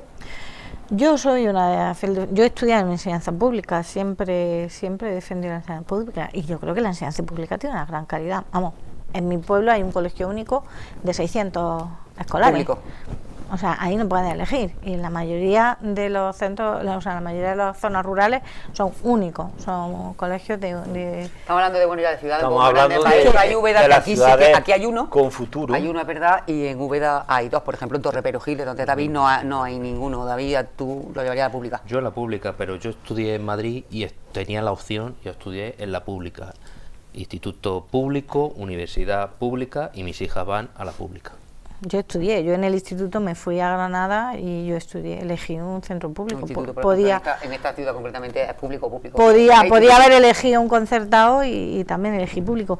Si es que yo creo que no se está perdiendo, yo creo que no. Sí, se están que perdiendo no. las líneas. Estamos hablando de 3 años. Pero ahí. no creo que al final tengamos que decir es que se va a perder. Pero se la están perdiendo, educación pública. por lo menos en esta comarca se están perdiendo en la pública. Pero si es que si de 20 líneas se han perdido 8 en Úbeda y las 8 son Estaba hablando de Úbeda, del pero- público, Andalucía pues entonces, Bueno, antes de que el entremos público se ha en más quedado- debate, vamos a escuchar a David. Pues aquí se está hablando y cuando se habla del gobierno central, la oposición dice es que va a pasar, auguran, pero aquí el problema, y es lo que más nos preocupa, es que esto ya es una realidad. Es que el PP, Ciudadanos, con la ayuda de Vox, se están intentando cargar los servicios públicos en general. En este caso, pues tocan algo tan sensible como es la educación. Y es que hay dos modelos de concebir entre lo público y lo privado. Desde el Partido Socialista siempre hemos apostado por lo público, por la calidad, por la excelencia en la educación, porque entendemos que es lo que nos da ese derecho de igualdad de oportunidades entre todos, entre el que tiene, el que no tiene o el que opta por esa opción. Y está luego la opción de lo privado, que no es que solamente vaya a atender a esos intereses privados, sino que, como en la educación, con recursos públicos se está financiando educación privada, porque aunque sean concertados, tenemos que recordar que son colegios privados concertados. Y lo que más nos llama la atención es que cuando se presentó este decreto, el consejero faltó a la verdad. Faltó a la verdad porque es incierto que haya consenso con la comunidad educativa, como bien se ha dicho aquí. Es que los propios sindicatos, 6 sindicatos hay de educación, y todos ellos están en contra de este decreto. Está en contra de ellos las confederaciones de padres, de asociaciones de padres y madres, están en contra de él los directores. No es cierto, como se está hablando, esa libre elección, en el sentido que el padre o la madre lo que están haciendo es solicitando a un centro la escolarización de su hijo o de su hija. Veíamos como el año pasado, y estos son datos de la consejería, yo aquí no me invento nada, los he estado leyendo, el 93% de las personas que eligieron centro fueron al centro que quisieron ir. Eso en primera opción. En segunda opción, ese porcentaje se eleva al 97%. Es decir, el tema de elegir centro no es un problema a día de hoy, porque este último ejercicio sí es cierto que prácticamente todo aquel que ha elegido centro ha ido a ese centro. ¿Qué es lo que se está haciendo con esto? Pues se está blindando a la educación privada concertada en vistas a la menor natalidad. Es decir, veíamos como en este curso son 13.000 niños menos los que ha habido. ¿Cómo se ha traducido eso? En que en la provincia de Jaén 51 líneas han desaparecido, y las 51 líneas han sido de la educación pública. O sea, esos son datos y son realidades. ¿Qué es lo que se está haciendo con esto? Pues con esto se está asegurando que, como ponen que tiene que haber un colegio concertado en cada zona de influencia, con esto se está asegurando la demanda de niños. Es decir, que si algún colegio se va a quedar en el futuro vacío, va a ser el público y no el concertado. Tenemos que recordar que hay una sentencia también del 2016 del Tribunal Supremo que dice que mientras haya demanda no se pueden perder líneas en la concertada. Por eso, mientras haya demanda en la concertada, se van a seguir perdiendo líneas en la pública. Por eso digo que con esta nueva acción que nos está haciendo el gobierno de derecha de Andalucía, pues estamos viendo cómo los servicios públicos en este caso se están viendo mermados. Veíamos cómo los niños y niñas se quedaban 3 meses sin comedor por los problemas que hubiera. Estamos viendo cómo todavía en los institutos tenemos el problema de las limpiadoras, que podían mediar perfectamente el gobierno, y al fin y al cabo todo esto lo que nos está haciendo es el desmantelamiento de la educación pública. Bueno, pues yo quiero hablar... Estás deseando. Yo quiero hablar, ¿no?, de unos países donde gobierna la extrema derecha, ¿no?, que no son ni Estados Unidos, ni es Polonia, ni es el Reino Unido de Brexit. Son los famosos países socialdemócratas, los países nórdicos, donde la colaboración público-privada es incluso más grande que este decreto o lo que haya hecho cualquier reforma del Partido Popular o de Ciudadanos. Países que incluso han cogido como referente en sus programas electorales los socios Podemos, socios del actual gobierno central. Y es que la izquierda, siempre con su catastrofismo, nos cuenta estos cuentos de Dickens cuando ellos no gobiernan, de que viene la malvada derecha, de que los niños se van a morir con los pulmones llenos de humo por las fábricas. Y parece que cuando hayan gobernado, cuando gobiernan, se atan los perros con longaniza, como si Andalucía hubiese tenido siempre el sistema educativo mejor de España o de Europa, cuando hemos estado a las colas de Pisa. Pero es decir, que la izquierda española dice, no, nosotros no somos chavistas, no hablen de Venezuela, que nosotros no somos chavistas, nosotros somos socialdemócratas. ¿Socialdemócratas de dónde? Porque luego el modelo público-privado que han hecho los países socialdemócratas, que han hecho su estado de bienestar sostenible, ustedes no lo quieren exportar a España. Su estado del bienestar es gastar y que lo pague el contribuyente, así cualquiera, dando el dinero de otro hacemos sostenible cualquier estado del bienestar, pero es que no lo van a hacer sostenible eternamente. Así nos vemos que cuando gobiernan nos metemos en las crisis que nos metemos, en el paro a 5 o 7 millones de parados, y es que todo está interrelacionado. Vamos a lo mismo, la sobredeuda, el no querer hacer la más mínima reforma. La izquierda está en eso, y la izquierda cuando toca el poder crea esas distorsiones que al final vamos a lo que vamos. Pero yo les voy a ese modelo. Si son socialdemócratas, seanlo para todos, no solo para gastar, sean para hacer eficiente el sistema público y la colaboración público-privada en educación y en sanidad. Ya les digo que en estos países, que ustedes ponen muchas veces como ejemplo, la colaboración público-privada en educación y sanidad es mucho más intensa que este decreto o cualquier reforma que haya hecho el Partido Popular ahora, antes o después. Eso no es cierto. En Europa prácticamente todos los países desarrollados tienen una red de enseñanza pública y una red de enseñanza privada. Por supuesto que la libertad siempre del que quiera llevar su hijo a la privada tiene que existir, pero lo que no puede ser, es lo que acaba de decir el compañero del PSOE, que con dinero público se esté subvencionando y se esté manteniendo un negocio privado. ¿Esos son los cheques escolares de los países nórdicos? Países, o sea, países que ustedes pusieron en su programa electoral que se querían parecer. O sea... Yo creo que he sido ecuánime cuando he hecho la historia. La historia es que, por motivos del concordato, de motivos legales o no motivos, todas las pérdidas de línea han sido en el sistema público. ¿Y lo hemos cerrado nosotros en Y un esta, año? no, y esta es la puntilla que ya le ¿La faltaba. hemos cerrado nosotros en un año? Llevan ¿El qué? 37 años ¿El qué? gobernando el PSOE. Que el PSOE lleva y 37 no he sido honesto y sincero al decirlo, que no lo ha resuelto. Yo creo que lo he dicho. El PSOE no ha sido capaz de resolver ese problema. Todas las pérdidas de líneas han sido en el público. Y ustedes llegan y, para afianzar la concertada, pues se cargan lo poco de pública. Podríamos llegar a la siguiente aberración. 3 colegios en un pueblo. Privado concertado con una línea. Público con una línea. Y público con 2 líneas, por ejemplo. Pues 3 líneas y 1. Vale. Y venimos conviviendo en los últimos años. Que había una pérdida del público. Bueno. Pero ahora todo el pueblo puede pedir el concertado y sin embargo los públicos no. Conclusión. Una administración que, por ejemplo, imagínate que hay un problema aquí otro problema, puntual, lo que sea. Todos los padres piden irse aquí y han comprado una parcela, han hecho obras y allí hay 4 líneas. Están en el derecho de, se aplican la decisión simplemente de los padres en planificación, de decir, bueno, pues esta nos la llevamos aquí y estas 2 nos la llevamos aquí, desaparecen los colegios públicos y se queda el privado concertado. Eso es lo que ustedes han hecho. ¿Y la inversión que estamos haciendo en educación pública no afecta a eso que tú estás contando? ¿Qué inversión? ¿Dónde está la inversión? Nosotros estamos apostando por la inversión pública.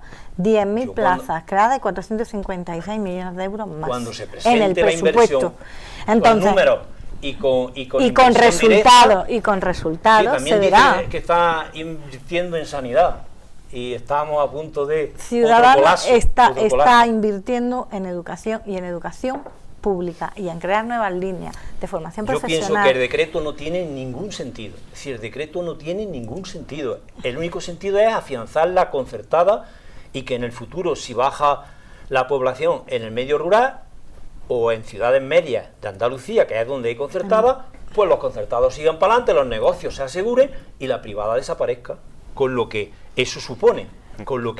Yo no creo que eso, vamos, desde pues Ciudadanos, esa no es la visión. La visión es de apostar. ¿Por qué se ha hecho esto? Vamos a ver, porque la razón que hay de final. La es decir, razón si más o menos es que funcionaba el puedes sistema. elegir entre centro público y centro privado, porque hay una demanda de Pero cuando los datos familias. dicen, según apuntaba David, que el 90 y tantos % de la gente podía elegir y de hecho elegía pero no centro. podía elegir centro privado concertado. Pero si tampoco. el decreto es tan Tú no podías aberrante, elegir centro perdonadme, privado concertado. porque lo escuché en la rueda de prensa que fue vergonzosa. Es decir, un consejero de educación que da esa rueda de prensa tiene que darse la media vuelta y dimitir. Porque decirle al director general que estaba al final de la sala, ¿estoy hablando bien o dilo tú, anda? Hombre, por el amor de Dios, ¿en qué país estamos? Es decir, la aberración ha llegado a tal punto que podrán elegir el concertado aunque no esté en su barrio ni en su ciudad. Es decir, aunque le pille kilómetros lejano. Sí, pues tú explícamelo. Es que está muy claro. Es decir, vosotros podéis decir que la izquierda, vosotros podéis decir que la derecha, que arriba, abajo. Si esto no es un problema de derecha e izquierda, es decir, yo creo que en la política y sobre todo en ámbitos de estos locales, que nos salimos un poco de lo que es la refriega nacional, ¿por qué no hablamos de ideas? Es decir, ¿tiene sentido el decreto? El decreto no tiene ningún sentido. El decreto no tiene ningún sentido. Es decir, el único sentido de un decreto de escolarización sería el siguiente. Vamos a ver, el PSOE no ha sido capaz, pero creo que es justo que a partir de ahora, cuando se pierdan líneas en una ciudad donde hay concertada, se pierdan equitativamente. Es decir, el decreto no está hablando de pérdida de líneas, es que el decreto está hablando de escolarización de los niños y de los requisitos para acceder a la ¿Y dónde vamos? ¿Y a dónde vamos? Es decir, pero es que no, yo creo que el debate tiene que estar ahora mismo.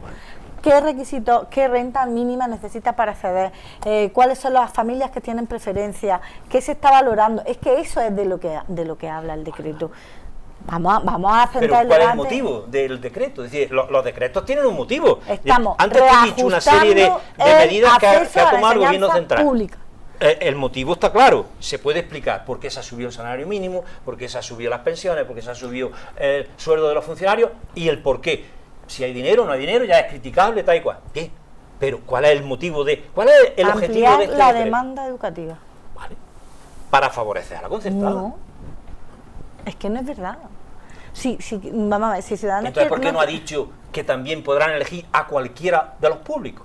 Paco, que este tema eso se es docente y vamos a ver, lo el enerva. acceso a la enseñanza pública es que es lo que está regulado. Déjala que termine, Equilibrio, Paco. estabilidad, mayor transparencia, la adjudicación o la preferencia de familias con menos recursos. Es que eso de eso es de lo que está hablando, de eso no había hablado. ¿Y por qué no se puede pedir los públicos también? Que ahora mismo están haciéndolo con la enseñanza privada, con la privada concertada, pero que en ningún momento hemos dicho que no se va a ampliar a los públicos. Claro, vamos a empezar. Es que vamos a empezar Vamos a por empezar algo. por ahí. Que es que llevamos ¿Por un qué año. por esa? ¿Por qué por esa? ¿Por qué había empezado por la concertada? Pues porque era una demanda también de la familia. Había familias, y yo conozco, yo tengo un caso personal, familias que viven en una ciudad como Montequinto, que tienen colegios privados y colegios públicos, o sea, colegios públicos y colegios privados concertados, y no podían acceder al privado concertado porque les gustaba el modelo educativo, porque a lo mejor el modelo educativo del público, porque al final lo decide el consejo escolar, pues no le gustaba a la familia y le parecía que el modelo educativo que se estaba dando a la concertada era más eficaz o funcionaba mejor, si al fin y al cabo eso. Pero es que hay grandísimos colegios públicos y yo creo que son los más premiados y la gente los elige también. O sea, es que yo no creo que estemos denostando. Si es que la enseñanza pública es 100.000 veces mejor. Si hablamos Por de- supuesto. sobre todo si hablamos de docentes Formación que de han pasado, docentes. Han pasado unas oposiciones. Horario, horas de dedicación. Sí. Que Toda nosotros la ley no hemos denostado genuina. en ningún momento la enseñanza Pero pública. mira, dejemos que la gente decida también. Hemos regulado decida. el acceso a la enseñanza y lo único en lo que habéis quedado es que o público o concertado. No, es Mira. una demanda de las familias Mira. el hecho de que puedas elegir centro público o Mira centro cuando la concertado, irracional- pero en ningún momento pretendemos barrer con la enseñanza pública. Si no, no invertiríamos dinero en la enseñanza pública, ni ampliaríamos el presupuesto de la enseñanza pública, ni contrataríamos más profesores para la enseñanza pública. Mira cuando, O sea, eso no tiene ningún cuando sentido. la irracionalidad ya se pierde, cuando la racionalidad es la que impera y se pierde la racionalidad, se llega a lo que ha ocurrido hoy en Murcia. Gobierno de Ciudadanos PP, PIN parental aprobado. Nosotros no lo hemos puesto aquí. Una madre de Murcia usa el veto parental para impedir que el consejero de educación vaya a un colegio, porque no le habían avisado. Claro, normal, si es que lleva esa idioteces al... En Andalucía no se está haciendo el Claro PIN que no, parental, claro ni que se va a hacer. ¿Y qué tiene de malo tampoco que no quiera escuchar al consejero? Que, Pues lo que mismo- no es que digo que lo esté ni mismo- a favor ni Lo en contra. mismo que tiene de malo que si yo creo que la Tierra es plana, pues voy a sacar a mi hijo de clase cuando digan que es redonda. No, no es la lo misma mismo. Es un conocimiento técnico que no es lo mismo. Pero es la misma tontería, es la misma tontería. Mira, la educación es uno de los pilares que Y terminamos, Paco. en que se fundamenta la formación de nuestros niños. Nuestros niños tienen 3 patas: educación, familia y redes sociales, por desgracia, o por suerte. Por desgracia también, pero bueno. La educación es una pata, la familia es otra pata y las redes sociales Nadie es otra está pata. negando eso. Y hay que educar en valores para que las redes sociales no estén haciendo lo que están haciendo con mucha gente Sí, joven. pero lo único que y no- en eso no se mete la derecha. La derecha no se mete en la hora que juegan los niños hasta altas horas de la madrugada, ni la pornografía que ven. En eso no se mete la derecha. Se mete en los programas que hay en los centros públicos para formar en valores a los alumnos. Por Perdonadme, favor, yo- David. Hombre, yo de todo esto y después de todo lo que se ha hablado, está claro que el decreto no era necesario. La única necesidad de ese decreto es para blindar la educación privada, concertada. No es realidad que sea una demanda de los padres, porque ya hemos visto los datos, el 93% de las solicitudes han ido al centro que el año pasado solicitaban los padres. y de esta manera lo único que se está haciendo es que esa demanda que va a haber en esos centros públicos concertados, como va a haber suficiente demanda, al final no va a ser ni siquiera el padre el que va a decidir, sino que va a ser el centro el que va a decidir qué niños y qué niñas vayan a ese centro. Es decir, que el padre, por mucho que tú solicites, En función de los recursos económicos que tenga. no, Sí. va a ser en función a las plazas que tenga. Y los en recursos, función a las plazas pero que se tenga. tienen en cuenta los recursos económicos y la situación familiar. Pero que al final va a ser el centro quien elija, no va a ser el padre. Es decir, que yo Pero- como padre... pero está a mí- regulado en una ley, hombre. No, El centro no lo elige. No. O sea que los, No. los privados concertados se van a quedar con los pobres Sí, y con los sí. inmigrantes. Sí, Claro, por recursos económicos. por el amor de Dios, dímelo. Y que sí, ¿Que por qué? que ese es el objetivo de No, nuestra- no, Hombre, así. vamos a ver. Vamos, si vamos. Vamos a ver, si en la petición de centro gana la situación económica, ¿no? Le damos más puntos a la situación económica, a la situación social.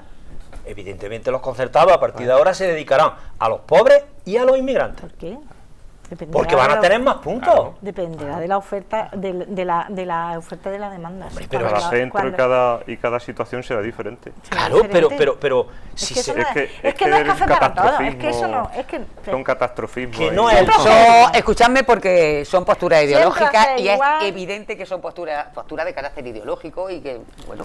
bueno, ideológico y lógico, no solamente ideológico, sino de ideas, es decir, de lo que puede ocurrir. Es decir, cuando se saca un decreto, hay que pensar en cuáles las consecuencias, pueden ser las consecuencias. No es un decreto, no es una cosa aséptica, Yo dice, sigo pensando que os estáis quedando solo en una parte. bueno, Sí, ya en está, el, pues. en el ataque, Yo- en yo el ataque me- ideológico de algo que nos gusta mayormente. Estamos hablando de la apuesta por lo privado, la apuesta por lo público. Y contestándote- ideológico, totalmente. Estamos hablando de igualdad de oportunidades, Exactamente. entre otras cosas. Exactamente. Sí, bueno, No estamos la- hablando de gusto, estamos hablando de que el derecho a la No sé igualdad si de lo sabéis, oportunidades. pero bueno, él, por ejemplo, que ha sido docente durante muchísimo tiempo y como tú has estado dando clases en Baeza, te pregunto en Baeza y demás, y te has referido al tema de inmigrantes, al tema de no sé cuánto, los inmigrantes del municipio de Baeza, hay muchos, por ejemplo... La enseñanza en la enseñanza normalmente- privada concertada, que tenemos un normalmente centro la en Baeza. enseñanza privada concertada rechaza a ese tipo de alumnos. Vamos a ser claros, rechaza. Se queda con los de buena familia, con dinero, porque le piden luego unos complementos. ¿Y qué hacemos con esos alumnos? Pues hay una comisión municipal de escolarización en la que, si se llevan bien los directores y las comunidades de todos los colegios y de todos los institutos, llegan a un acuerdo de repartirse los problemas. Es decir, esas personas, esos niños, esas familias con necesidades educativas especiales, si en un pueblo hasta ahora la comisión de escolarización funcionaba bien, lo que se hacía era, pues más o menos, equitativamente repartir esas cargas, entre comillas, porque trabajar con esa gente también da unas satisfacciones tremendas.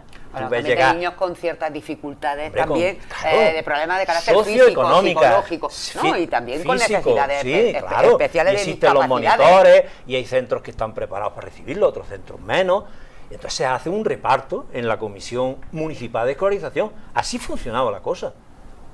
Y quitamos la concertada, no quería saber nada de esos alumnos. Ahora sí, ahora van ahí, allí los primeros. Todo. Yo quería decir algo, ¿no? Que siempre, Pero muy breve, que quiero hablar de siempre- otro sí, temilla. Sí, que siempre la izquierda está con sus catastrofismos, de que parece que solo a ellos miran por el bien común, miran lo mejor para todo el mundo. Y el PSOE ha estado aquí 40 años y tenemos la peor educación, con la mayor tasa de abandono escolar y con los peores ratios No es cierto. en PISA de España y casi de Europa. Bueno, yo después, O sea, después de lo que nos contó aquí Emilio, que sabes que No ha es trabajado cierto. en el informe A PISA ver. y demás, que ha estado trabajando y demás, y después de A lo que ver. nos contó, ya no sabemos ni qué pensar, porque dice que bueno, que el PISA elige los centros, Claro. pero que luego lo eligen desde los gobiernos y eligen Bueno, a pero- qué centro y a qué no pero- centro, ya Sí. dice qué es Sí. fiable, Pero, qué no es fiable. pero ahí es una conspiranoia, porque no creo que el gobierno regional eligiera a los Vete que a más la les casa de perjudicarían. abandono escolar. O sea, ahora no vamos a negar la evidencia de que la educación andaluza Bueno, parece que ha ido este tema hasta ahora no os genial. preocupéis porque vamos a seguir hablando de este tema. tema, que este tema también va a traer cola. Yo quiero que hablemos también de un tema que nos preocupa mucho, y es la provincia de Jaén, porque hemos tenido, como decíamos, un foro de turismo interior durante todos estos días en Úbeda, en el que se han puesto encima de la mesa las necesidades que tienen las zonas de interior para atraer a turismo, cuáles son los problemas a los que se enfrentan y los retos a los que nos enfrentamos también. Y hoy, por ejemplo, el Consejo Provincial de Turismo se ha reunido en la ciudad de Baeza esta mañana y ha puesto encima de la mesa pues un dato también preocupante. En ambos foros, en ambas citas, se ha puesto un dato preocupante sobre la mesa, y es que si no tenemos trenes, aquí la gente va a venir muchísimo menos.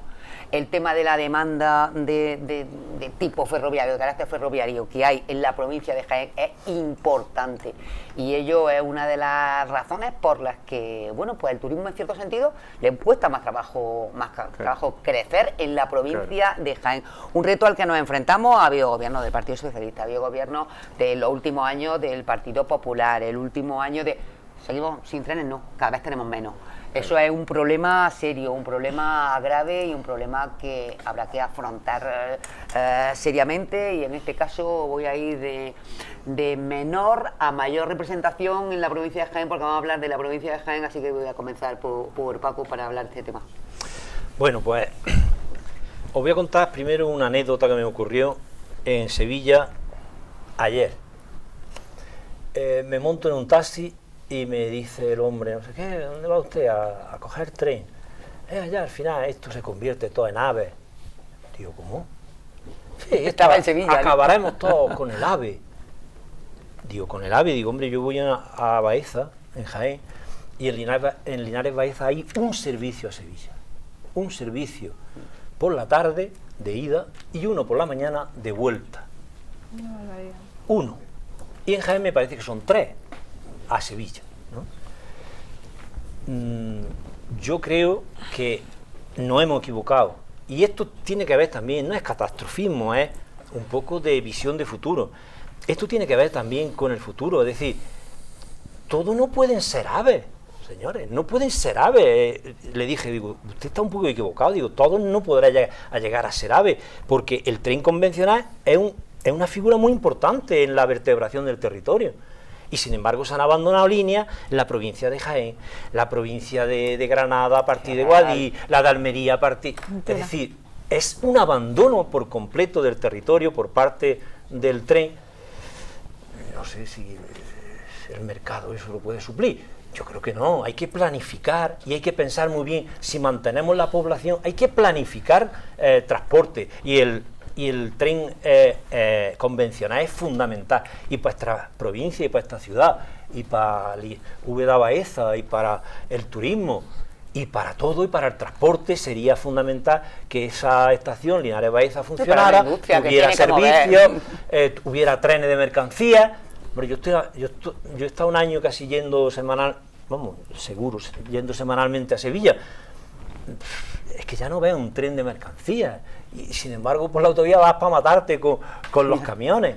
Yo creo que eso es una equivocación, es decir, no se le puede dejar todo al mercado, todo a alta velocidad, todo a la inversión. Hay que planificar, y con la ganancia de un sector de mercado hay que planificar y tener un tren en condiciones, y yo creo que eso es fundamental.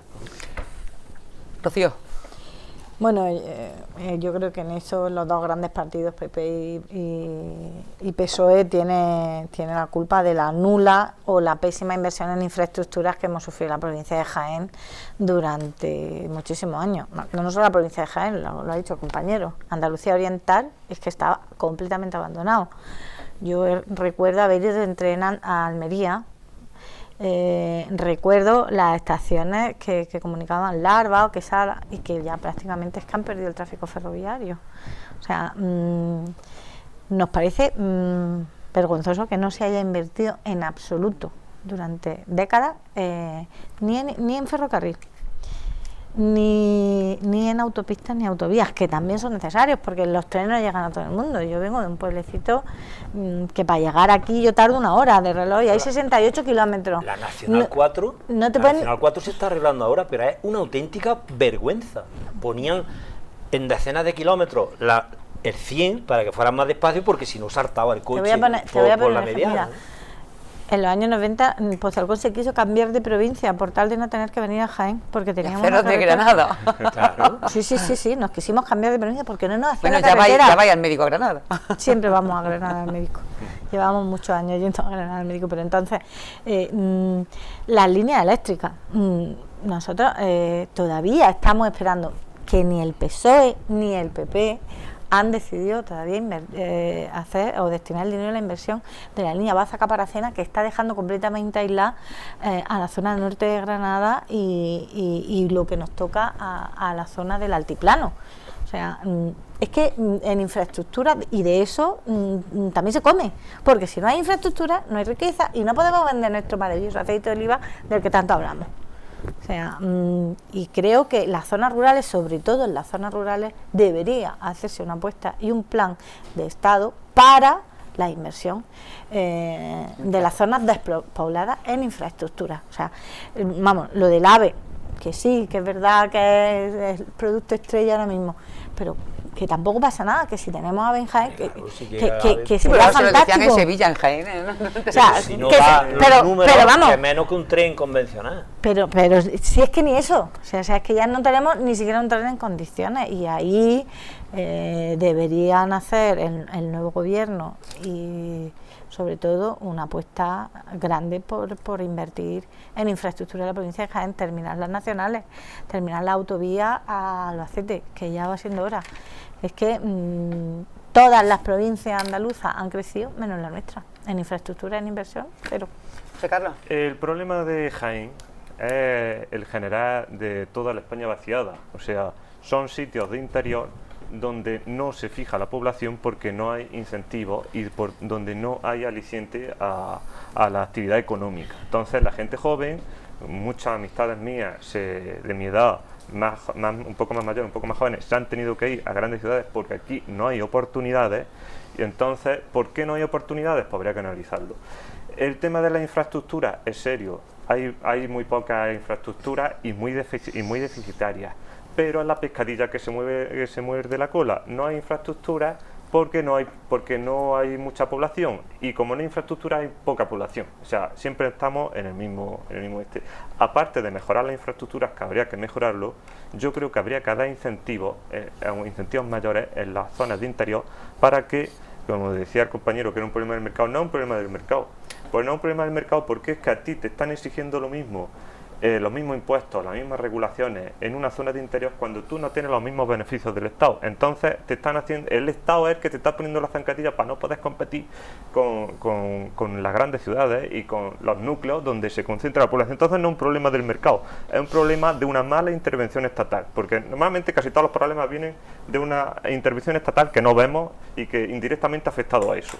Entonces, vale, yo creo que se han equivocado los gobiernos que ha habido, los tuyos, los del PSOE. En mayor o menos medida, en mayor o menos medida, aquí hay responsabilidades para todos, pero yo creo que sí habría que mirar, no solo invertir más en infraestructuras, que sí, pero ¿para qué queremos tener infraestructuras buenísimas si seguimos estando aquí cuatro gatos, por decirlo vulgarmente? Es que si no tenemos infraestructura vamos a quedarnos dos gatos. Pues a eso voy, que la infraestructura hay que mejorarla, pero además de mejorar la infraestructura hay que dar aquí algún incentivo para que se fije la población y haya actividad económica. Y con lo que digo... ¿Como por ejemplo? Por ejemplo, las infraestructuras son la base. el salario mínimo interprofesional, que lo he dicho antes, pero es que es un tema importante. 900 euros no es nada en Madrid. No es nada en Madrid porque el nivel de vida es muy alto, pero el nivel de vida en Baeza, en Jaén, es más bajo. Entonces, aquí no hay grandes empresas como para decir, da igual si subo 50, 100 euros más. No solo son los 50 o 100 euros, sino son los costes, los impuestos sociales que luego eso conlleva. La peluquería Mari, la pollería Pepe, el centro, el Mercadona así pequeñito, que a lo mejor le compensa más irse a Granada, o el centro comercial, o donde sea. Es decir, que eso lo estamos deslocalizando por tener los mismos impuestos que zonas más grandes. Entonces yo creo que sería inteligente que si aquí tenemos peores servicios, empecemos por pagar menos impuestos. Entonces será un incentivo para traer aquí empresas, negocios, y da empleo y que se fije población, crear actividad. Y aparte también, obviamente, mejorar la infraestructura. Lo cortés no quita lo valiente. Exacto. Como Y dicen luego, en mi pueblo. pero claro, luego vemos también que aparte de los incentivos económicos, entramos en los incentivos políticos. O sea, este gobierno, que es un gobierno Frankenstein, con 200.000 patas, si no te apoya, no te da inversión. También hay que decirlo, si no te llamas Teruel existe, habrá que inventarse Jaén existe, para que hagan caso el gobierno central a la infraestructura. Pues mira, no de idea, David.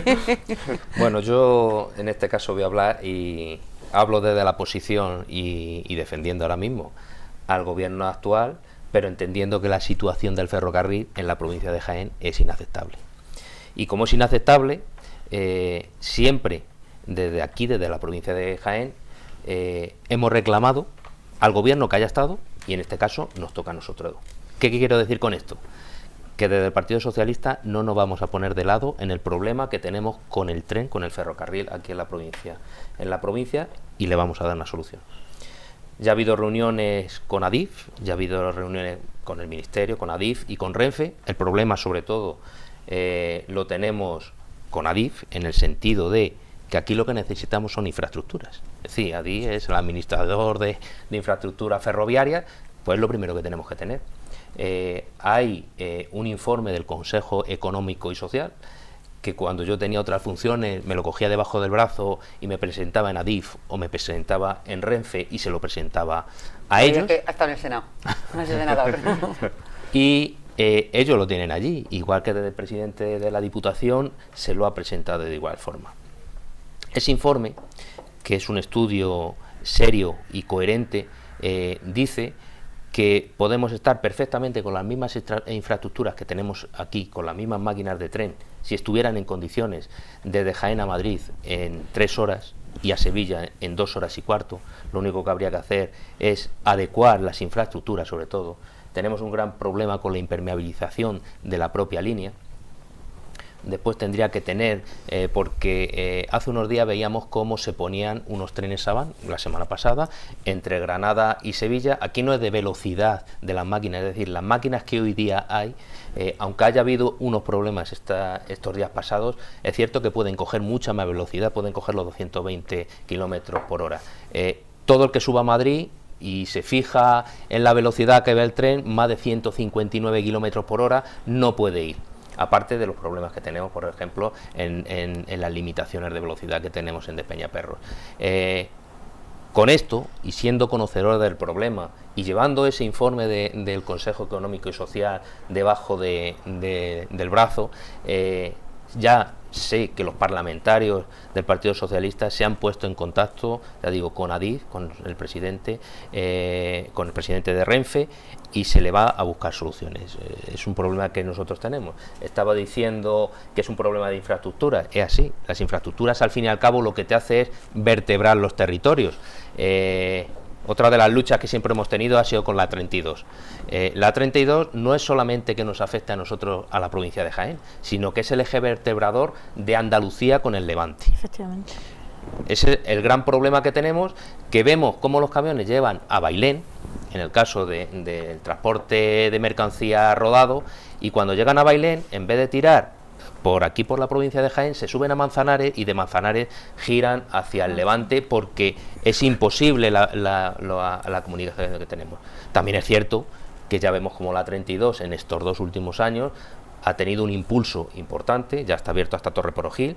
Esperemos que en los próximos presupuestos generales de Estado se consigne cantidades suficientes para poder terminar por lo menos hasta Villanueva del Arzobispo, y a partir de ahí pues es otro de los problemas que tenemos, igual que con el Olivar, toda la provincia. Tendremos que reivindicar que esa autovía llegue hasta su destino final, que es el Levante español. Con el ferrocarril pasa 3/4 de lo mismo. Aquí desde el Partido Socialista nunca hemos reivindicado un AVE para la provincia de Jaén, ni lo vamos a reivindicar. Siempre hemos reivindicado un tren de altas prestaciones. ¿Qué quiero decir con esto?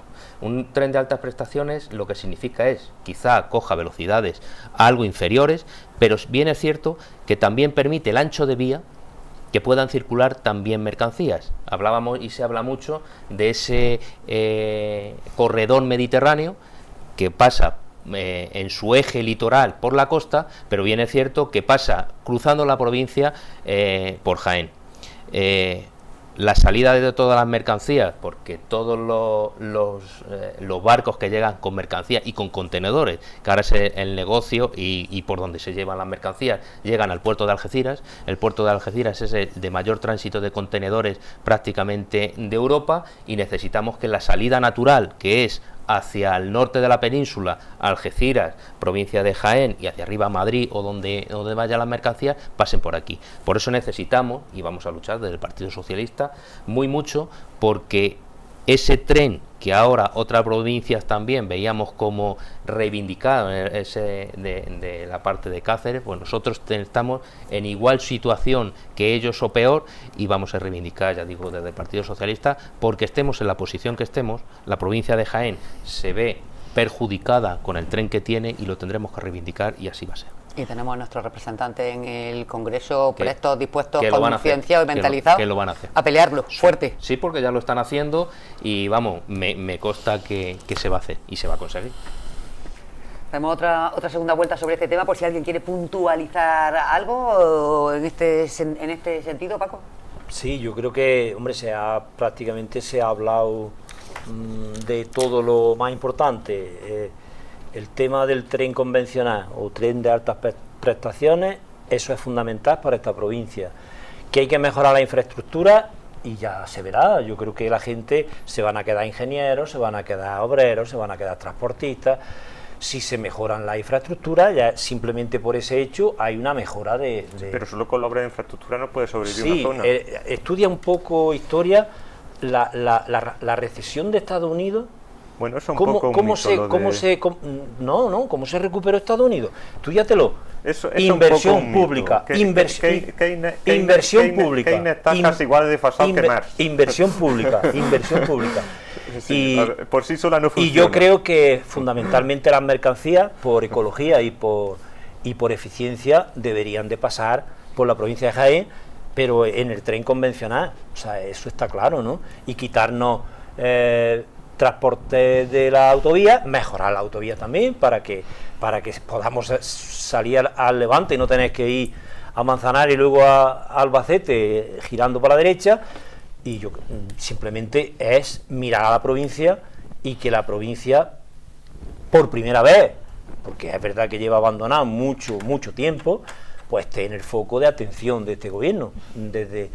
Modestamente desde nuestros ministros también se les va a trasladar el tema del aceite, ya está tratándose también, aparte de con el ministro de Agricultura, con el ministro de Consumo, que es Alberto Garzón, e incluso con la ministra de Trabajo y con el vicepresidente segundo, con lo cual yo creo que estamos en las mejores de las situaciones.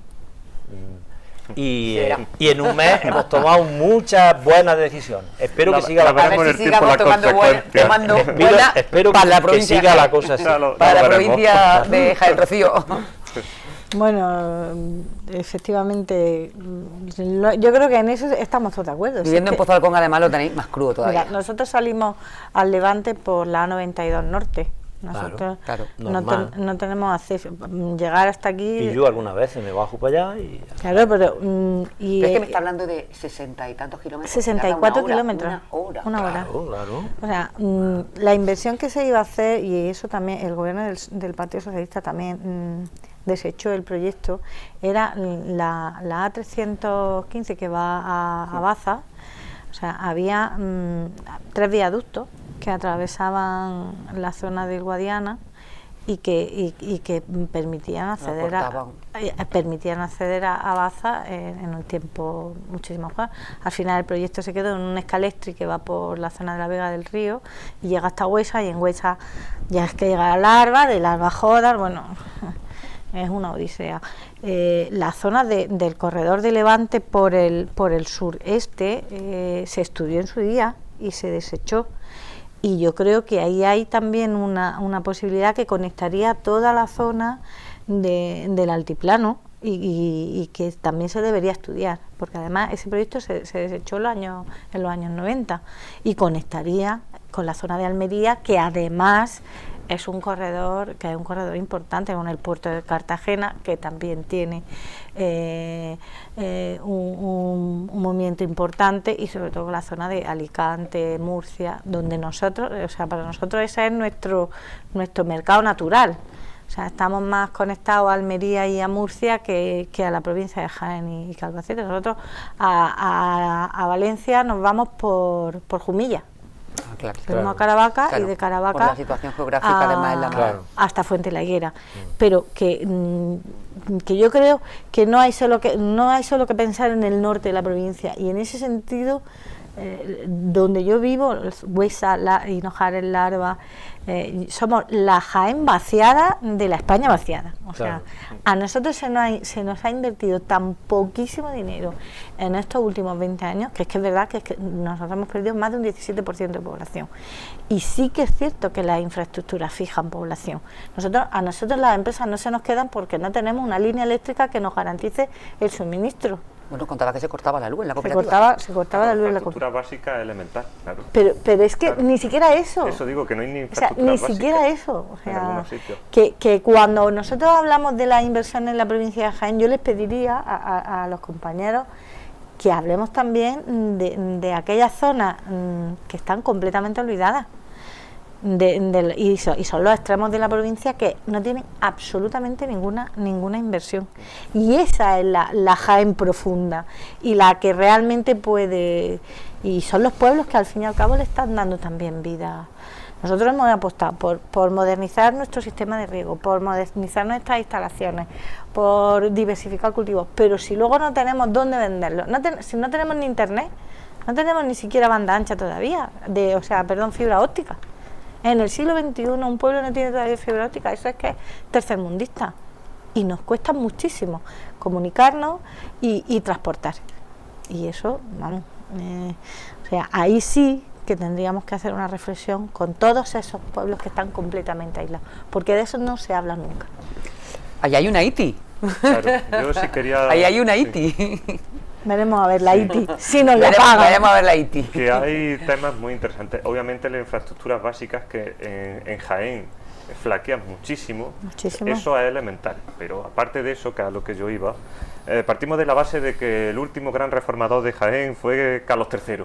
Estamos hablando del siglo XVIII. O sea, desde el siglo XVIII hasta ahora Jaén ha evolucionado porque estamos en España, estamos en Europa, pero sí es cierto que se ha quedado en furgón de cola muchos aspectos, y también en parte es porque se decía, como hay poca población, pues ¿para qué vamos a invertir en infraestructura? Y entonces es la pescadilla que se muere de la cola. Y como no hay infraestructura, hay cada vez menos población. Sí es cierto que en algún momento hay que romper ese círculo vicioso y mejorar la infraestructura, porque para eso pagamos los mismos impuestos que en otros sitios donde hay mejor infraestructura, aunque al principio no sean rentables, por así decirlo, a corto plazo.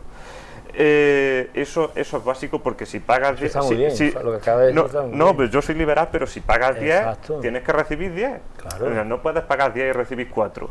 Y como estamos recibiendo 4 pagando 10, a lo mejor había que replantearse hacer algún tipo de rebaja fiscal específica para el mundo rural, para fomentar también todo lo que es la industria complementaria del aceite, porque esto también va con el aceite.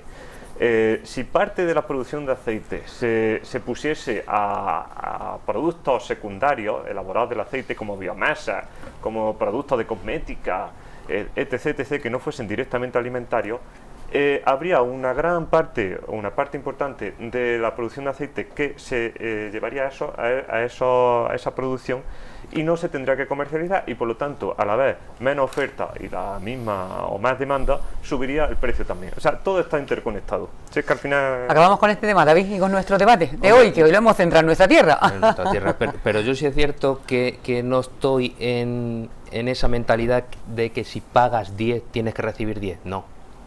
Habrá veces que recibas 4. Si tienes 10 recibirás 4, y habrá otro que necesite recibir más en ese momento. Correcto. Es decir, que si nuestra provincia pagas 10 y necesita recibir 15, ahora mismo necesitarás recibir 15. Principio de solidaridad. Correcto, sí, entre los territorios. El problema es que no recibimos ni 10. Pagando 10 no recibimos ni 10 muchas veces. fondo de Pues ya está, conversación. yo encantado sobre todo de centrarme en vez de en la política nacional, en la política territorial, más que nada porque seguramente quien nos esté viendo No afecta directamente, nos duele, nos duele. y ven las soluciones que Pues yo quizá tenía, pongamos bueno, encima de la si mesa. yo os cuento el listado que tenía las cosas que hablar, porque es importante también esa contrarreforma laboral, que es las primeras medidas que está tomando el gobierno, que quería que abordáramos, hablar de la tasa Google, la tasa Tobin y demás, pero bueno, esta no quita otra. Comentaba yo con las personas encargadas de seleccionar y demás, que la semana que viene, no es cierto, la semana que viene no, será la siguiente, es cuando haremos el programa dedicado al tema de mujer, porque entraremos en la semana del 8 de marzo, que es el Día Internacional de la Mujer, y no sé exactamente si caen 4 en 5 por ahí, ese programa el miércoles de semana que viene, el siguiente lo dedicaremos será 5, día 5 me parece, al tema de igualdad. La semana que viene tiempo tendremos de seguir hablando de temas que nos afectan y que nos interesan, y evidentemente vamos a tener que seguir hablando de el levantamiento del campo, porque el día 24 todos los pueblos y ciudades tienen una cita importante con esa concentración que va a haber en las plazas de los municipios para seguir luchando, bueno, pues por los precios en origen del olivar en nuestra tierra, pero en definitiva también de fruta, hortaliza y demás en otros lugares, porque es España entera la que está en pie. Veíamos la imagen de los tractores con los cuernos en Pamplona, que también se ha levantado el campo, y de ello tenemos que seguir hablando, porque prácticamente de lo que comemos mayoritariamente en esta tierra. Gracias, José Carlos. Gracias a vosotros. Que se Estamos muy repita, cómodos. que se repita esto muchas semanas. Nos gusta tenerte entre nosotros, Paco. Muchísimas gracias, lo mismo te digo. Gracias a vosotros, gracias a vosotros. Lo Un mismo te digo, placer tienes que hablar, venderte menos placer. caro, tú también. Ya, bueno, ya. A ver. Y Rocío, lo mismo, encantadísima además de que una mujer me haya acompañado también esta semana en esta mesa. Y David, lo dicho, muchísimas gracias por habernos acompañado una semana más, y también encantadísimo de que estéis con nosotros. Yo me apunto cuando queráis que repitáis los 4, ¿eh? O sea, yo a partir de ahora me apunto a que vengáis todas las semanas que queráis, no, más todavía. A todos ustedes, pues como siempre, gracias por ser fieles a nuestra cita cada semana, por seguirnos con atención. Esperamos que los temas que ponemos encima de la mesa sean del interés de todos y todas ustedes, y volvemos la próxima para hablar de más temas de actualidad aquí, en esta mesa de 9 la Luma, actualidad y debate, ya lo sabéis. Hasta entonces, buenas noches, muchas gracias. Buenas noches.